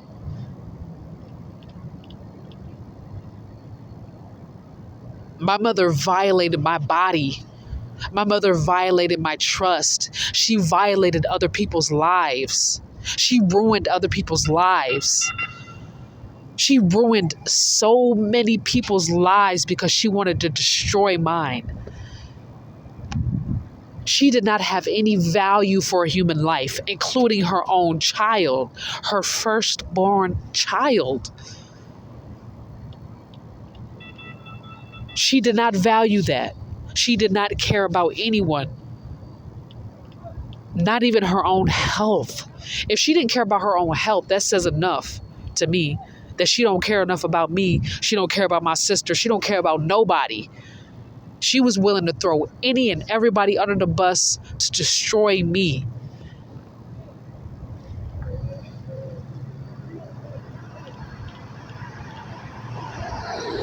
My mother is a cruel, sadistic bully. And she would do these very horrible things to me. Like she punched me in my eye and she knocked my eyeball out. She punched me so hard. When I was 7 years old, she punched me so hard on the right side of my face that she knocked my eyeball out. And I had these headaches that were so excruciating that it caused me to scream because my head had been hurting so badly that I couldn't even move.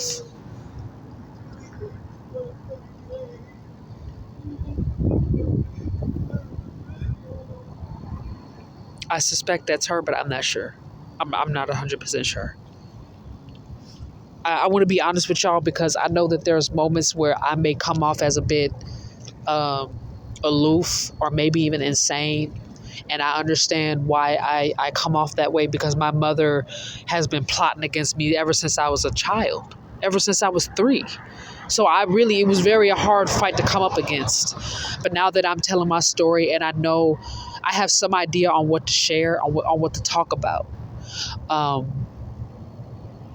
guess I'm hoping that some of y'all can see like certain consistent patterns, because the patterns don't lie. People can be manipulative and deceptive all day and night, but once you are able to establish a routine from someone who has the power and authority to make their own choices, not from a victim, right? Once the dynamic becomes clear where there's a victim and then there is a bully or an abuser, we have to see the consistencies of patterns. And the people that have been gang stalking me, the consistency in their patterns is that, well, they're always walking up on me at inappropriate times. Like when I'm recording videos, that's why I'm recording people, because I'm really just trying to make sure that some of the people who I have a restraining order against are caught on camera. Because the reality of the situation is that this is self-defense. So if it were to get to a point where, say, if one of them was to decide to be violent and come and attack me, right, I'd have to put my phone down and act out of self-defense. But you would see, man, get that camera off of me. I'm just doing this for my safety, ma'am. It's not personal. You better stop recording me. I don't like it. Just keep walking. Keep walking. I'm doing this out of self-defense, ma'am. I'm not trying to. Okay. I'm not even fucking with you. Please keep going. Please keep going. It's not your fault. If you're not the problem, don't take it personally. I'm just doing this for I have people that are trying to harm me. I have people who are trying to harm me. I understand. Do what you have to do. I am not harming you. I didn't say you were. I said there are people who are trying to harm me. People, but okay, just keep walking, ma'am. If you keep standing there, you're going to be recorded, ma'am. I'm doing this for my safety. right now, This is a life and death situation. Call my lawyer. Okay, do that. Okay, okay, I know where to find Call your lawyer. No, you gotta be ready. That sounds like a threat. I understand. I'm just telling you that I'm doing this out of my own safety. I have people who are trying to harm me. Please don't take it personal. I cannot delete the footage, ma'am. I'm sorry. I can't do that. I can't. I'm sorry. I can't do that, ma'am. You could have just kept walking and we wouldn't have been able to recognize you. But the fact that you stopped. Okay. I understand that you got to do what you got to do. I understand, ma'am. If you're not the problem, I apologize in advance. But I did what I had to do. Like I said, I don't know who she was, you know. She walked past me going that way. You saw her. She was going that way, and then she decided to turn around and go this way. I don't know if y'all could see, but there was a guy who had walked up to her. He crossed the street from the light rail, and they were talking for like a split second. I don't know what they said. That was none of my business. But my intuition is saying that he was kind of warning her to like leave me alone. But I don't know what they said. I don't have any proof.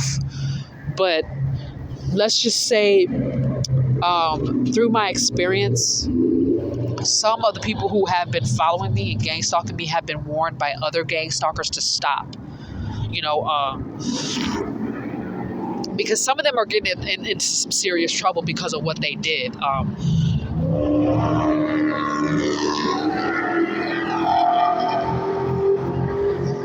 Yeah, some of them are getting in trouble because of what they did, because my supporters, thank God, thank the heavens, thank the universe above for my supporters. But my supporters, you know what I'm saying, found out what happened, and one thing led to another. The justice system found out what happened, one thing led to another, and some of them started getting in trouble. And like I said, I didn't tell a soul until I start clicking the record button and airing certain people out. I ain't say nothing. I just minded my own business and I stayed quiet because it was too dangerous. First of all, I don't even agree with talking to the police in the first place. That's number one. Number two, even if I wanted to, it was too dangerous. Even if I wanted to, the police had shown me by racially profiling me that they were too corrupt to even depend on for justice or safety. So I didn't have that option. You know what I'm saying? So unfortunately, I kind of had to let the higher power handle the situation and let some of them get in trouble on their own and like, kind of put their foot in their mouth or, kind of set themselves on fire. So I have witnessed some gang stalkers that I hadn't seen in years that had finally left me alone, warning others that were, starting to become a little bit too controlling, too obsessive, too possessive, to warn them. Like the gang stalkers that were the lesser of two evils that had left me alone years ago were starting to warn the ones that were messing with me every day. Like, hey, you need to leave her alone because, the cops are coming, or you better leave her alone because this is what happened to me when I used to mess with her and blah, blah, blah, blah. Or, they would get warned for different things like, oh, she's protected, or, you might want to stop because I had to find out the hard way and you don't want to, and, some listen to the warning. Some people did listen to the warning. And I will be honest that I've noticed how the gang stalking has slightly improved over the years. Because what I had been going through was much worse. But what I'm saying is that I've observed some people being warned by others to leave me alone. And some people listened, but the ones that I'm recording right now are the ones that were really hard-headed. Like they weren't listening to nothing. Some people, once I got a restraining order against them, they got it. They were like, oh, okay. Like, wow. You really were serious when you said you were not interested. Oh, wow. And they left me alone. But there are some people that I had to get a restraining order against, and their behavior just got worse with time. And it got to the point where the justice system had to get involved because, like I said, I guess maybe they felt like they were above the law, or maybe they were treated as such. And so that's how they behaved. And I don't know. I don't know what's going on in their lives because I'm not checking in on their lives personally. I'm just minding my own business because what's going on in their personal life or whether or not they've gotten karma, that's none of my business. So therefore, I don't check for things that's none of my business. If it's none of my business, I'm not checking for it. If it's something that I need to do research on, or if it's become my concern, only then and only then will I ever investigate or do research. But if it's none of my business, it's none of my concern. You understand? So certain people who put my life in jeopardy, who intentionally block me, still to this day, my finances, my job opportunities, my livelihood, me needing medical attention. The people who are continuously standing in the way after they were specifically warned by the justice system to stop behaving that way. Those are the people that I'm recording. The people that I've actually they've stalked me so much to the point where I had to record them and be like, hey, I've seen you multiple times. I told you multiple times I'm not interested, and now I'm just letting you know I have to record you. Like, these are people that I've had conversations before with. These are people that I've recorded in the past, and this is footage that has been deleted that I had stored safely, but they coincidentally got deleted right when I was ready to post it. These are people I had already had that conversation with, and I had asked them for consent to record them. And I had some like, if I was in an area, a city or a state where I didn't need to ask for permission, then that was what it was. But even if I was in a state where asking a person for permission to record them, it is not a legal requirement, I still either asked for their consent or I made them aware, like, hey, this is for my safety because I've seen you before walking behind me in with murderous intent. So I'm recording you for my own safety. I'm just letting you know that I'm recording you. Because I think there's some places where it's legal, but you have to let them know. And then there's some places where if it is illegal, you have to ask for their consent. But if it's a life and death situation, I hate to say it, but I'm going to let the person know. You understand? Like, I have to let them know, hey, like I have multiple sightings. I have multiple witnesses seeing that you've been following me around. So I'm just letting you know that I'm recording you for my own safety. And most of them by then have to kind of try to play it off like it's okay. Like, oh yeah, I'm cool with that. Or yeah, it's all good. Or they stick up the middle finger or whatever. But it's like, If you don't want someone to record you, don't stalk them. Don't be a bully. You know what I'm saying? Like, it's just that simple. So some of them try to play the victim and act like they're not doing anything wrong, but I understand the psychology. If my intuition is telling me I need to pick up my phone and start recording, and I need to start being aware of people that are walking behind me all the time when no one's ever outside around this time, then I'm going to do it because I have to. We can't always depend on the legal system for everything. Sometimes you have to act out of your own free will and out of intuition. So say, I don't know if Arizona is a right to record state, but seeing as though that my life is in jeopardy, I can't afford to sacrifice my life to obey a law, a bad rule. You know what I'm saying? Because Arizona is pretty dangerous in general. Like, everywhere is dangerous. But if a life and death situation occurs, you got to do what you got to do. Like, it's illegal to assault someone, right? But if someone keeps trying to kill you and you have to assault them to get them to stop, well, you have to kind of temporarily break that law to protect your life. I'm not saying that it's justifiable to harm someone, but if someone keeps trying to kill you, what you gonna do? Let them kill you because the law says you can't assault someone?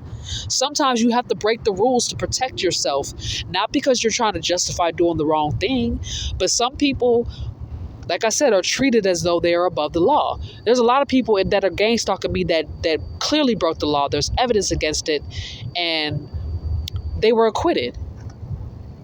Why? Because of racial profiling. They were white, I was black. It was their word against mine. And that was the dynamic. And my mother was responsible for why some of them got freed, why they were acquitted in the first place. My mother. Whether she had powerful lawyers, whether she had power in that situation, whatever power she had, she made sure to send me to jail for crimes of poverty, and she made sure to release them even though it was clear beyond a reasonable doubt that they were guilty and that they committed these heinous crimes. And they were still released, free to go, to do the same thing they did to me that forced me to have to press charges against them in the first place. So this is why I'm making this video on my mother. She needs to not only be arrested and sent to prison or jail, but I hate to say this, but the horrible things that my mother did to me, she deserves the death penalty for. She set me up to get gang assaulted. Do you understand? Gangs, Bloods, Crips. She sent these groups of men to come after me and to assault me and to tag team me like this was flag football. Do you understand? My mother set that up. My mother forced me to be a prostitute. Forced me. She took away my free will and forced me to be a prostitute. Forced. I didn't say it was okay. That was not something I wanted to do. She drugged me so that I wouldn't fight back. She drugged me. She forced me to take drugs by putting it in my drink, by putting it in my food. She poisoned me to where I couldn't fight back. And they assaulted me. And they kept doing it over and over and over. For years they were doing this to me because my mother said it was okay. When they knew it wasn't okay. None of these people ever asked me, hey, is it okay if we have sex? And the ones that did, I told them no.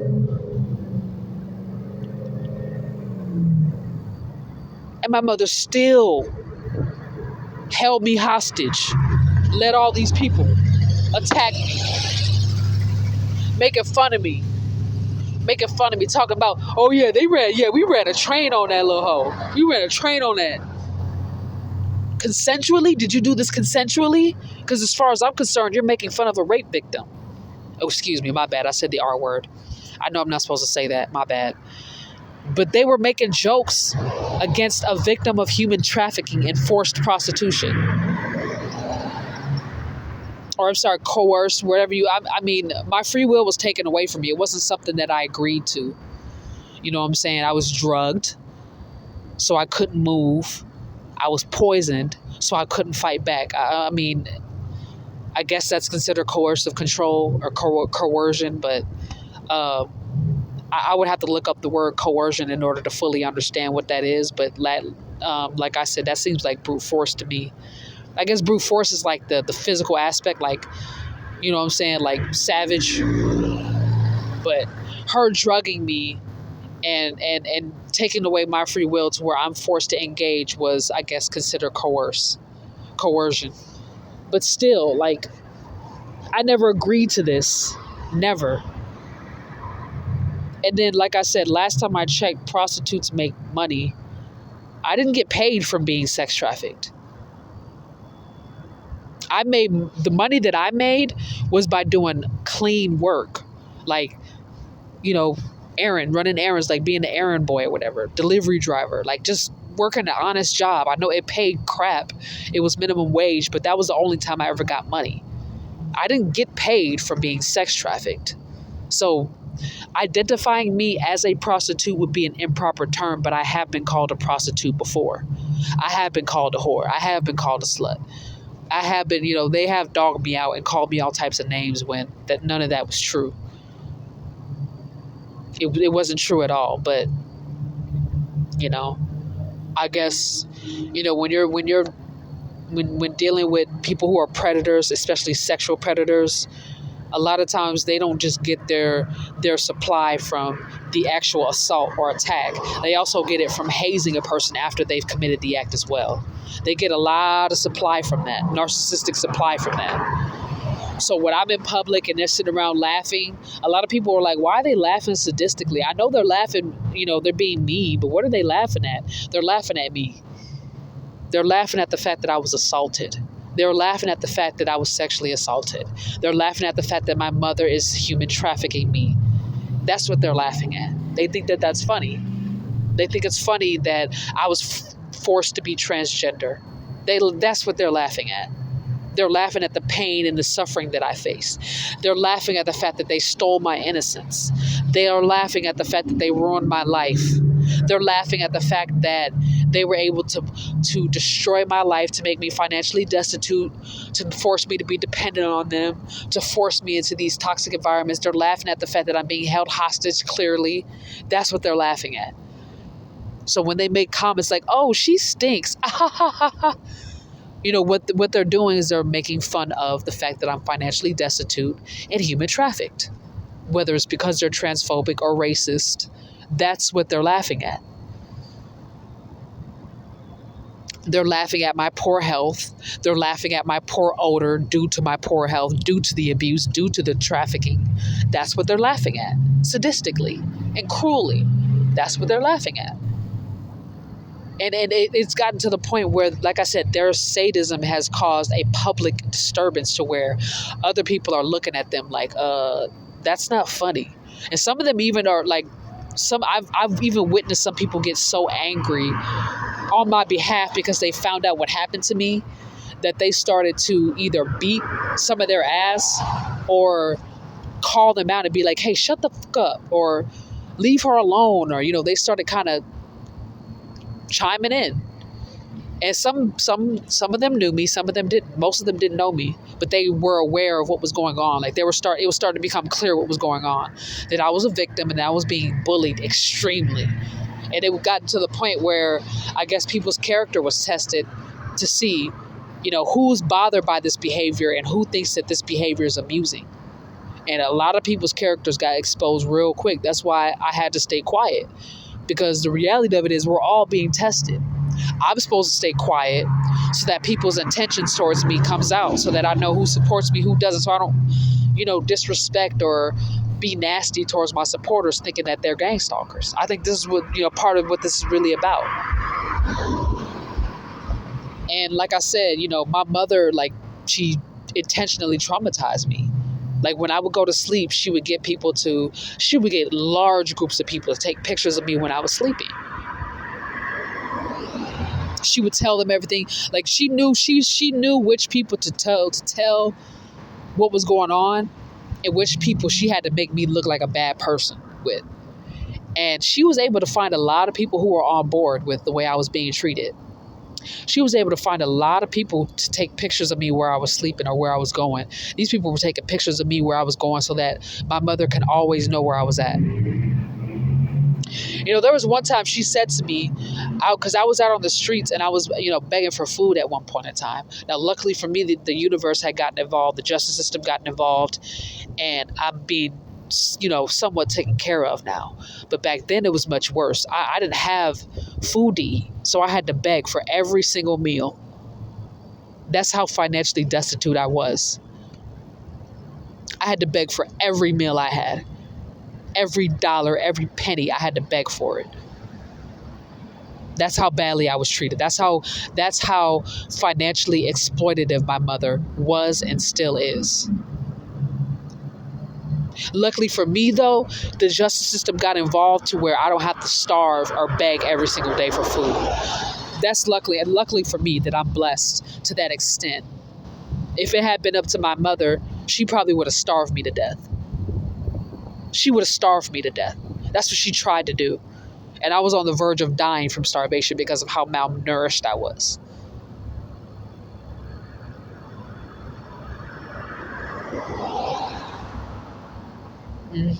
My mother, my biological mother, did this to me. Yep. And, these are moments where, like, right after I had gotten done from begging throughout the day, she'd watch me. Like I said, she would get people to watch me. She would get them to take pictures of me to see where I was at so she could track me and try to kill me. So when I was done throughout the day, she could see how physically weak I was, how tired I was. And so what she would do is she would get in the car, or she would get someone else to do it, get in the car and try to run me over, because she knew that I was physically weak. So it was very difficult for me to cross the street in a timely manner.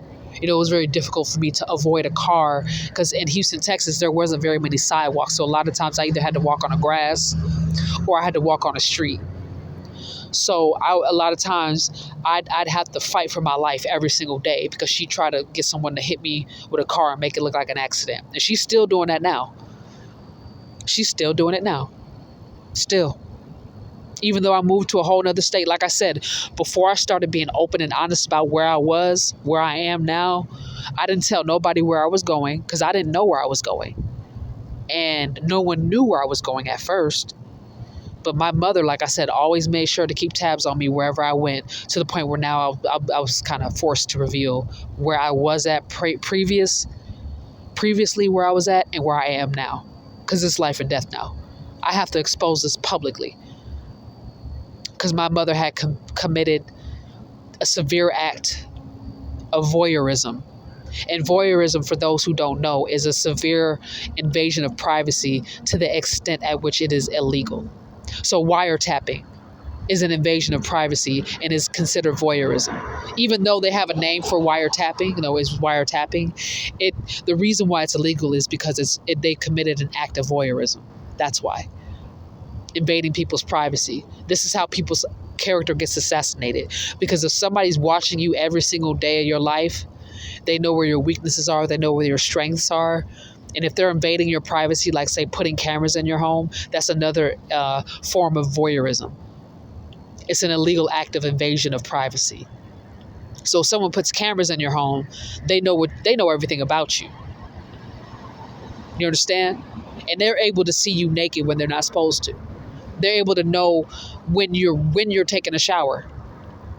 So if somebody is plotting on you, such as my mother, and there's cameras in the house, and I'm in the shower, and someone comes in the house, breaks in the house while I'm in the shower, no matter what time I do it throughout the day, don't that seem kind of strange?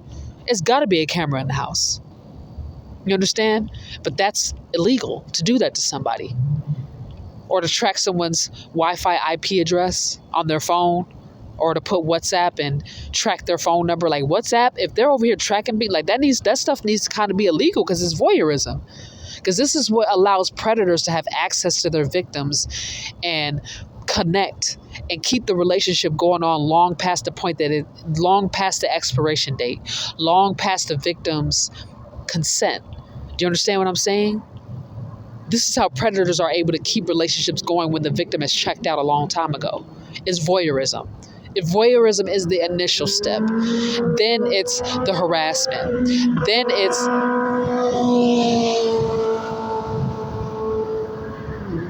Then it's gang stalking. Then it starts to become a histrionic pattern of sexual assault. Then it becomes attempted murder. And if the justice system hasn't gotten involved by then, it's by the universe's grace and mercy that person survives that situation. Do you understand what I'm saying? How bad patterns of bad behavior leads to an innocent life being taken from this world, and how predators have more and more power and access to your private life than they should have now that we have technology. Now, I'm not spitting on technology. I'm not hating on technology. Technology can be used for good. It's just there are certain things that violate people's rights. And if you have that type of access, you're not supposed to take advantage of someone's vulnerability. If you have the power and the authority, you have access, you're not supposed to abuse that power. You're supposed to act with legality, with dignity. You understand? You're not supposed to violate somebody's rights, or you have to pay for it. My mother violated my rights. She was the one that called the police on me for smoking weed. She was the one who broke the taillight in my car, and then called the police for me having a broken taillight. I kept getting ticket after ticket after ticket, replacing the light bulb over and over and over again, and she just kept breaking it, calling the police, breaking it, calling the police, breaking it, calling the police. My mother knew that I was a cancer patient, smoking weed to cope with my cancer. And so immediately when the police see me, you got weed on you? How did the police know? If they don't smell weed in the car, how do they know? How do they know I'm smoking weed? Like, some of them immediately assumed that I smoked weed, even if I hadn't smoked any in a while or I didn't have any on me. They asked, "Are you smoking marijuana? Do you have any marijuana on you?" Well, why would a cop immediately assume I smoke? You know what I'm saying? Like, yeah, racial profiling, but something just felt off at how many times I was being stopped by police, harassed by police, and how many times they would always ask me if I was smoking marijuana. And this is before I even caught a marijuana charge. So how would they know what to look for already if somebody hadn't called them and made a tip? My mother was the one that called and made that tip. You understand? My mother was the one that called and made that tip.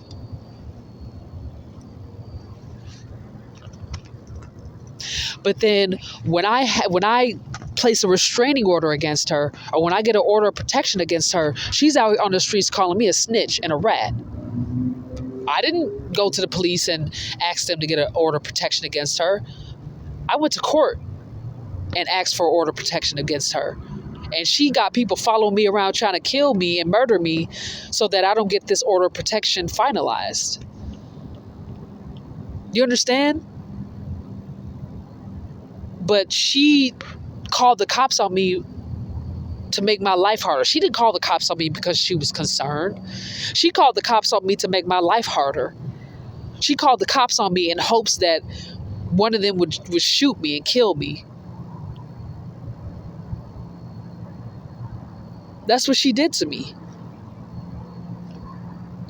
And then she would message me and call me all the time during that time, telling me to come back home, acting like a concerned parent. Like, this is the diabolical emotional manipulation that she subjected me to, knowing damn well that she was ruining my life. Doing all this disrespectful stuff, doing all this. I'm wondering why I'm getting all this bad luck, why I keep having money stolen, and why I keep getting robbed. And she was the one that set me up to get robbed. I didn't even know who it was originally. Remember when I released that video and I said I got robbed in Greenspoint, and the people that robbed me came right on my payday? They came right on payday. Luckily for me, I got paid like several hours after that, or they would have took my whole paycheck. Remember when I made that video and I was telling my story about that? My mother was the one that sent the people to come beat me up and rob me. That was my mother. All them times I got robbed, all them times people kept jacking me and taking all my money, taking my book of rhymes and stuff, my rhyme books, taking all that. That was my mother that was doing that. That was setting me up. She ruined my career. taking all my artwork, telling me that it was garbage, telling me that it was trash and that it needed work, but she would steal every single thing I had. That was my mother that was doing that. Isn't that crazy how a mother can do that to their own child? She was a crocodile. Like, crocodiles eat their own babies. Alligators and crocodiles eat their own babies. That was basically what she did to me. She ate my entire life force and any potential of me being successful or happy or living a healthy life. She made sure that didn't happen. And anybody that was willing to help me get to that point in my life, she made sure to murder them. Yes, I said it, murder them. Anyone that showed me any kindness, anyone that gave me any compassion or respected me, she murdered them. My mother is a murderer. And she tried to murder me multiple times. And some of the people that she sent to come after me, if they hadn't respected me, if I hadn't handled that properly, I'd be dead. If I hadn't handled it, if I hadn't earned some of their respect, they would have killed me. They would have murdered me in cold blood just because they was getting paid to, because my mother bribed them to. Luckily for me, I handled the situation the best way that I could, and they respected me, and they were like, nah, we're going to let you slide. We're going to let you slide, fam. Well, luckily for that, because my mother, if it had been up to my mother, I would have died 1,000 deaths. Do you understand what I'm saying? So I think I said enough in this video. If there's any more information that I get, I will definitely make a part 2. But this is all I got for right now, y'all. So that's my mother. She's been exposed.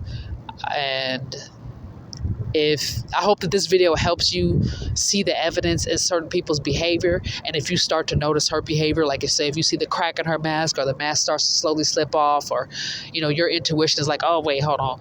And you catch something that she said that was weird, that was a bit peculiar. You know what I'm saying? Like, if she says something, like, say if some of y'all, like, y'all intuition may guide you to, like, ask her questions or to really, like, investigate the situation.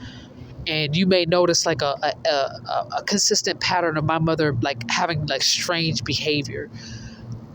You know what I'm saying? Then you guys will start to see what I see. In the beginning stages of when I started to, like, kind of look at my mother funny, you'll start to probably look at her funny too. Like, oh, now I see what Poe's talking about. Oh, dang. Oh, okay. Whew. Like, then you'll understand what I had to go through. Like, ooh, is this what you had to go through? Like, being her child? Like, dang. Like, but yeah. So if you see the inconsistencies of, like, strange behavior from her, or, like, bad things happening to me, and it kind of, like, when you connect the dots, the only thing that it connects is her, and you may think, like, oh my gosh, she did that, or she's responsible for that. No way. It's no way. I don't blame you for that, because I thought the same thing. I was putting 2 to 2 together, and I was like, wait, my mother? No. I thought she was better than that. No. There's no way she could have done that. It's no way. But she was the only person that the dots connected to. But I didn't want to believe it. So some of y'all may think, if y'all grew up with her, or you knew her somehow, and you had a good perception of her, and, you start to connect the dots, and you're like, oh my goodness, it was her? No way. Believe it.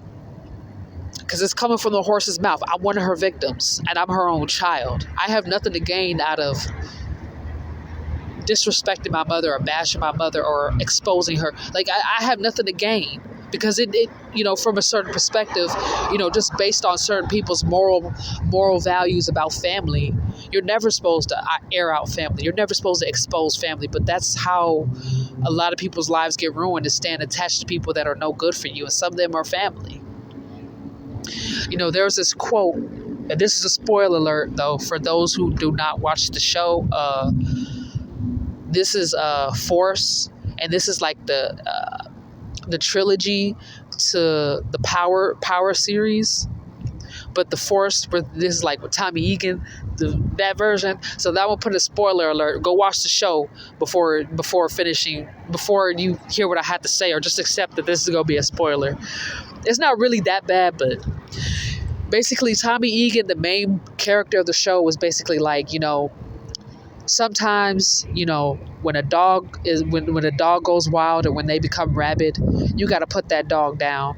And sometimes that dog ends up being your own family. Now, I'm not suggesting anybody put any of their family members down. But what I'm saying is, as far as like a metaphoric analogy, me exposing my mother is kind of like that. And now that metaphoric, me having to put the dog down and it being one of my family members. Like, it's one of my family members that I'm having to talk badly about or not say very good things about, but it needed to be done. It was something that I tried to hold off on doing for a very long time because she was family and because of my moral principles. I grew up on those same principles of you're never supposed to abandon family. You're never supposed to leave family. But the problem is that narcissistic relatives will use this philosophy to justify abusing you and mistreating you. And then the moment that you decide to cut them off, then they'll start doing the victim blaming. And then they'll start coaching other people to start victim blaming. You understand what I'm saying? And then everybody's going to start victim blaming because they're like, well, why did you cut off your own mother? Your own mother? You're supposed to respect your mother. You're never supposed to talk bad about your mother, especially her of all people. She gave you life. You're supposed to be gracious. You're supposed to be gratitude. You're supposed to show gratitude, because that's where a lot of people was coming at me for. But a lot of those people that was coming after me, I asked them, do you even know what happened? Like, you were quick to jump to conclusions, but do you even know what happened? That's why I had to start cutting off relatives and start cutting off childhood frenemies, because none of them asked me what happened. They were just quick to jump to her defense and come at me. That's what I knew. That's how I knew a lot of people had to go. All of them had to go. If they were not part of my support group, my support team, they had to go, because not one of them asked me what happened. Not one of them, because if they knew what happened, you know what I'm saying, then they would do one of two things: make fun of me, do nothing, or check to see if I'm all right. And none of them did what they were supposed to do. If they were my real friends, then they sure as hell wasn't acting like it, because I can tell you this much. All of them jumped to her defense and were like, you're never supposed to cut off family, especially your mother. Go call her. Go check up on her. Well, first of all, person who needs to mind their own business. If you're going to be all up in my business, the very least you can do is find out what happened. Because if you know what happens, if you knew what she did to me, then this is considered harassment. If you don't know, you might want to do your research before you jump to conclusions and put your foot in your mouth and end up looking like a jerk. Because a lot of them was talking noise, talking about, you need to call your mother. You being selfish. You being this. I'm like, do you know what my mother did to me? Some of them didn't even answer the question because they had already had a prejudice towards me, and they were dedicated to disrespecting me because they didn't like me, and they didn't want to know the truth. Some of them didn't want to know because they didn't like me, and they already had their mind made up that they were going to treat me like garbage. So if they were to find out the truth, they would feel like garbage, and they didn't want that. So no, they didn't ever find out until it blew up in their face. And now some of them are trying to come back and apologize to me when it's too late. I don't accept their apology, because it's like, no, you had the option to do your investigation, to do your research and find out what happened first before you jump to conclusions. But you didn't, because you had a preconceived notion, a preconceived prejudice towards me for being transgender, instead of treating me with the respect that I deserve. And now some of them realize that they bit their tongue a little bit too hard, that they put their foot in their mouth and they don't like the way that it tastes. And now some of them are trying to apologize now when it's too late. It's clear that they were a fake friend, because they were so quick to take my mother's side and not even ask me what happened. So it's clear. No, like, some of them try to be like, some of them really do be trying to like be cool with me because they know they messed up. Like, they know they messed up bad. And every single day they harass me trying to reconnect when they burned that bridge with me, when they took her side. And some of them I've had to get restraining orders against because they kept trying to be cool with me long after I had been like, look, you already made your up your mind that you're going to take my mother's side, and that's okay. But it's over. It's done. You're done. You and I are done. And they keep trying to come back because they knew they messed up. When they found out what happened, they realized they messed up royally. And some of them still trying to make amends now. And I had already made it clear that I forgave them for that. But I don't accept their apology. Because when I checked them the first time, they could have been like, you know what, my bad. Because I understand why somebody would immediately jump to my mother's defense. When I checked them the first time, they had that opportunity to make amends and be like, you know what, my bad. I stepped out of line. It's just my morals, my beliefs. What happened? Nope. Not one of them did. Not one. Not one. Not one of them did that. So that's what let me know, okay, well, I'm going to have to cut all these people off. Because they didn't want to know what happened. Sometimes you could tell when somebody wants to know what happened, but they don't ask because they're trying to respect your boundaries and your privacy. But you could tell the ones where if I was to tell them what happened, they wouldn't have been ready. Or they would have been ready, but their true colors would have came out and it would have been a lot worse for me. Versus allowing a person to ask me or to come to me properly on their own. And I could tell, like with them, they did not want to know what my mother did to me because they wanted a justifiable reason to treat me like garbage. Because they felt some type of way towards me. Or it was a power struggle in the dynamic. So they didn't want to know because then they would be forced to have to treat me with compassion and respect. And they didn't want to do that. They wanted to be on the winning end of the power struggle and they made their choice. They chose to win the power struggle over being loyal to me. It's okay. That's their choice. I'm not here to slander their character. I'm just saying that when they chose the power struggle over my life, over having value over my life, they burned that bridge. That was their choice. They burned that bridge. It's over. My mother burned that bridge when she chipped my tooth at 3 years old, when she punched my eye out,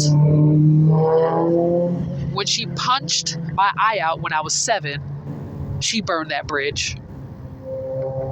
Okay? Like, there's a lot of things that my mother did that burned that bridge, but I was being held hostage.